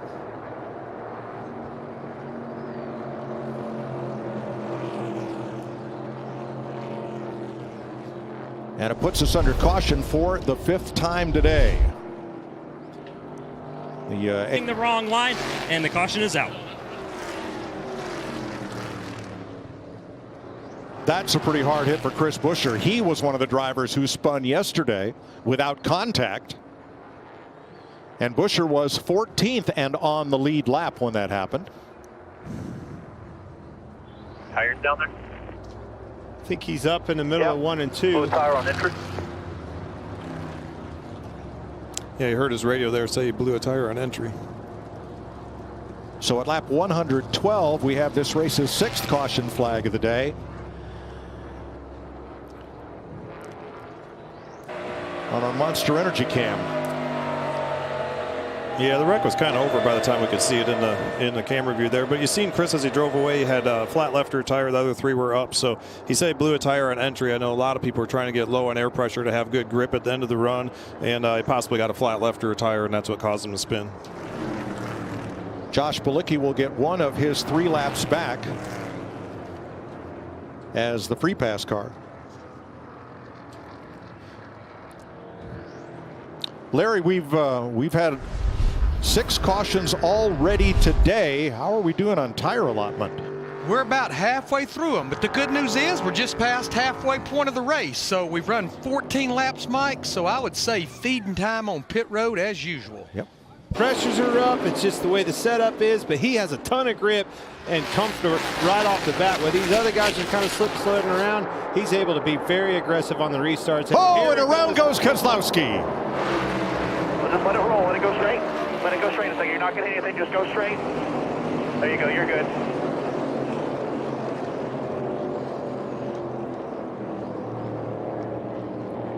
Caution number 7, lap 117. On the bottom, trying to get a run. 22 sneaking outside of him here a little bit, and he just got loose. He came off that bottom. Looks like he hit that bump, and the rear of the car got upset. And when he had to slow down a little bit and turn the steering wheel to the right to catch that car to keep it from spinning out, he just got up in front of traffic and couldn't hold it. Riding with Austin Cindric. Well, protect your right side here. Protect your right side. Half of the 12. Same lane as you. 2 in front. Watch from here in front. Really, on the bottom, stay up, really good job from Brad there of not collecting more cars, of not getting all the way to the wall and overcorrecting it. And he spun it out, but there was no harm, no foul. Slid through the grass. He's down in his pit stall getting tires, and he go try it again. I want you to watch the 11. Denny Hamlin's whole career just flashed before his eyes. There's Logano in the 22. Watch Logano, and Hamlin will be coming into the picture on the inside.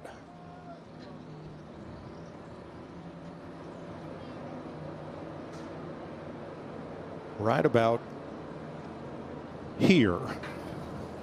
Go, Brad, go, Brad, go, Brad. That's what he's saying. Yeah. Ooh. That was close. It gets right there. That was close. He was as surprised as we were that he got through there without hitting anything. He just radioed to his team. I got a vibration. He's saying it's a right rear flat. His team getting up on the wall. Trouble for our leader here as he drops back. He just got hit. He hits the wall, guys. And William Byron is involved. And now caution waves. 9th caution of the day. Well, it definitely went from bad to worse right there for Tyler Reddick, but including William Byron. He was making his way back up to the front. Huge blow for them. I think that tire is blowing out. You alluded to it earlier with Chris Buescher, maybe possibly running those things too low on air and eventually got the best of it. Yeah, I didn't mean to jump in and to crank it up there, but I saw on the edge of the camera rubber fly off the back of his car and immediately slowed up. I think he blew. There it is.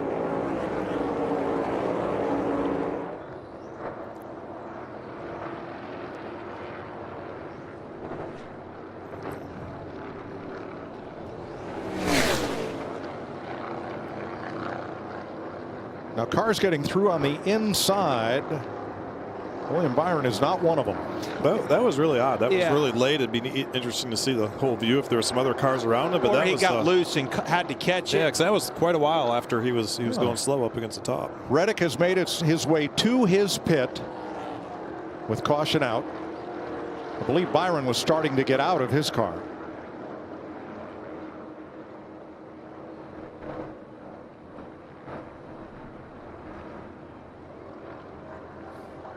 Man, that's kind of a bummer for Tyler as well, because I think he was going to be okay. He just needed left rear tire on it, was trying to get it limp back there, and they got some contact somehow. We're going to ride with Daniel Suarez in 10th place. Off the 2, I can't see which lane here. Looks like they're sliding down. Looks like they're sliding down. The way he hit him, it was as if he didn't see him. So that tells me he got loose under him or something, had to catch it and had to, move up the racetrack and got into him. But it was a pit road is open. Eric Jones was the first car to fire off in the Geico restart zone. It's okay to beat the control car to the line, but it is not okay to hit the gas. Trouble turn 2. Keselowski and more. I think is that Wallace in it? Off the 2 guys, we might be done here. Oh.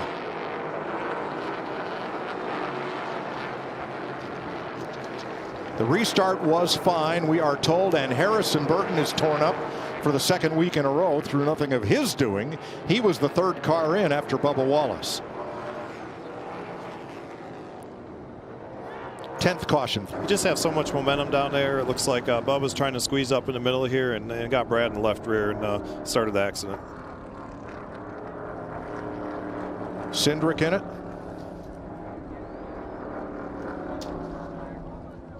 And then Burton.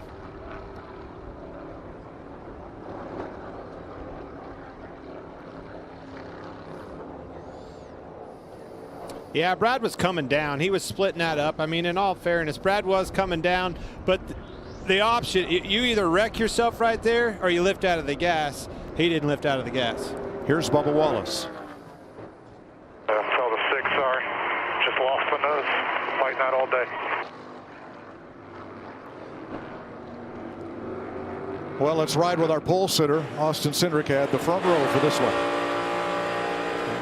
You see Brad move down off of that line. He was straddling that seam on the outside and moved down into his lane. And you heard Bubba, maybe he lifted out of the gas, the front end took off in the wake of Brad. But nonetheless, they got together right there and ruined both of their days. You're totally right. When you look at that other angle, Brad was a little bit above that seam and looked like he wanted to get down in that 3rd lane in between the seams. And at the same time, you heard Bubba say he was losing the nose, getting tight, and they just came together. Cindric got pretty hard into Bubba's number 23, but it doesn't look like Cindric has much damage from that. Harrison Burton, not so fortunate.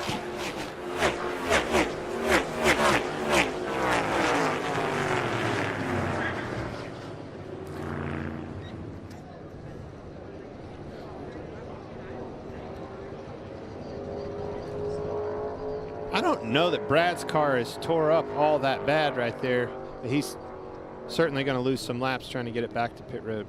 Yeah, it didn't look like he was very tore up. We couldn't see the left side very good. A couple cars bumped into his left side door a little bit, but the right side looked good, and the back didn't hit very hard. And into the sun off of 2 like that, you can see anybody coming behind them, you can't see a thing. You're listening to that spotter and hoping he's telling you right. Oh, that's cold trickle stuff right there. So now Brad is in. Ross Chastain, turn 4. Lot of smoke down to the inside. Everybody, it looks like, is going to get through. Chastain had been finally having a great day, working his way up to 6th place. Looks like he's going to be stuck as well. So when the front wheels are on the banking. Yeah, again, it looked like the left rear was possibly on that seam, trying to run down the 43 car there, just a little lower than him, and it was kind of the same area where that bump is, and just seemed like it just broke traction so quick he couldn't catch it. Kind of that same area where that tunnel goes through and that bump is. And it done such a good job of digging out of the hole, you know, getting back up through the pack. I know it, buddy. It's exactly what he thought. The twofer, he shoots up. It looked like Kyle thought he was gonna go with him, and he shot to the outside to try to get the outside. Kyle moved up to the block, and it was too late. Stuck him in the fence. Nice recovery by Chase Elliott. Man, and Alex Bowman just jumped out from underneath of him, maybe on the seam, and he hit hard. 13th. Listen and wheel that thing. Throttle down, up off the gas, pedaling it, baby. It's so different from last time we were here 2 years ago. Chase Elliott, after going a lap down, turns it around. And caution waves. That would be the 12th caution flag.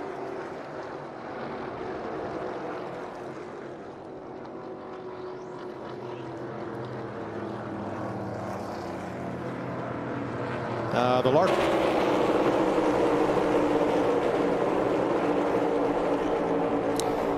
Larson said on his radio, I didn't know he was up there. Yeah, I mean, when you watch this from watching on TV, you could say, well, he turned extra to the right. However, when you're in a race car, if you truly don't know he's there, you're going to start going toward the wall to get your arc into the corner. He already got the side draft off the inside car. He got his momentum, got that guy's momentum slowed down. You're going to break off him after you get that momentum and enter the corner. So only they really know what happened. So, Larry, here we are, 8 laps to go under caution. It's a no-brainer, Mike. We've run 13 laps, as I say. Smoke them if you got them. Everybody's got a set. This will be a critical pit stop for these crews. We've seen all kinds of issues all day long. As possible. I expected him to shoot the bottom and try that apron to try to get rolled up in the middle and side draft him. The white flag waves, 1 to go, sponsored by Credit One Bank. And around goes the 31, sliding down through the grass. Everybody may get through this. He bounces off the wall. They've taken the white. We are still green.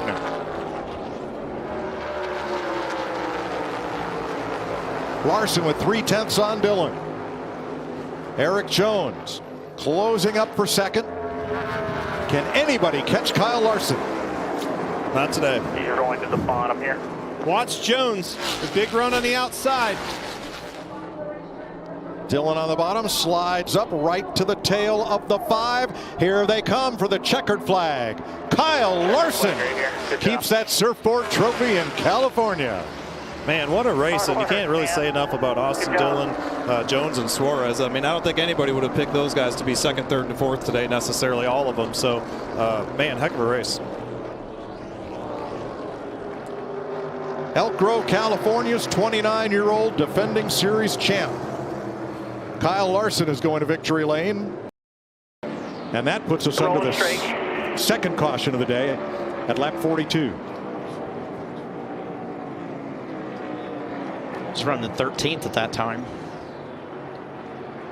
Side of Corey LaJoie and just a little bit of contact. He got some help. You saw Corey LaJoie get loose and his wheels went right. It tells me he got loose, had to chase the car up the track right in the quarter panel. Doink. Right there. Yeah. That's all it takes. That's how uneasy these cars are. You're just barely walking that razor's edge. Lean on it the least little bit. Away she went. Second caution flag of the day. And it comes with 23 laps to go in stage 1. Cody Ware will get the free pass. Actually get to see the flames come out of the headers there. Corey did lift. It wasn't like he just stayed in the gas and drove in there. That's not what he wanted. You try these things early in the race to see what you can and can't get away with. Caution. AJ Allmendinger. Ooh, into the wall. Hard. Allmendinger was 16th. He brings out the 4th caution at lap 76. So it's about 50. It's creating heat inside. Ooh. That all started with a 47. Like a 47 checked up, stacked them all up. They hit the brakes, accordioned. AJ Allmendinger was in the bad end of the stick on that one. Wow. Hard hit. So 47 clear up right here. Has to check, and then they start stacking up behind him. Blaney into LaJoy, into him, turns him around. They're all going for the same real estate at the same time. LaJoy has to make a correction here to the inside. And Yep.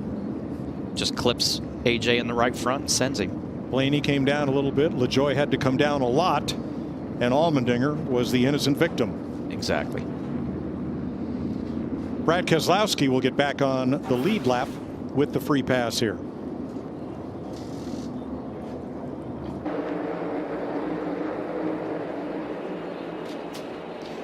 Corey LaJoy, front straightaway, caution for the 5th time. Straighten it out here, straighten it out. Good save, did a good job. I guarantee you that infield grass, if he'd have got down there, he would have been stuck. He did a good job of getting it out. Yes, he. Whoa. He had more than a little help. 45 slides up track and collects LaJoy, and it's a quick push to the button, and we're under caution.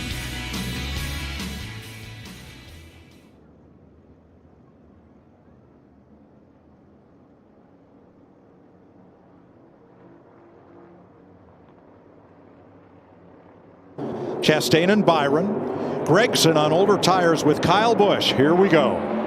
Oh boy, and around goes Ty Dillon. A bunch of them. Christopher Bell, Blaney. Almirola's around. Priest is in it. Buscher misses it. So does J.J. Yaley. Kyle Larson. A lot of damage. Hard on the brakes. Cody Ware and Austin Dillon. I think Bell's got the worst damage for sure. Reddick down here stuck in the grass. Almirola's stuck in the grass. I still can't see the right side. 22 caused that. Remember the 42 on older tires. Noah Gragson will have to act up right. Oh boy. Both lanes too, all over the place. This takes me back to the rule that they've changed this rule. The restart. They've added length to the restart zone. And what does that do, Tony? It gives you a chance as a leader to do a different thing, to differentiate yourself and juke them out, if you will, of when you take off. That stacks the competition up behind you, or it can. Let's ride with Christopher Bell. 3, 2, 1. Green flag. Checking up, checking up, checking up. Just a big check up there, and I mean, you hear him saying checking up, but I mean, it literally got checked up.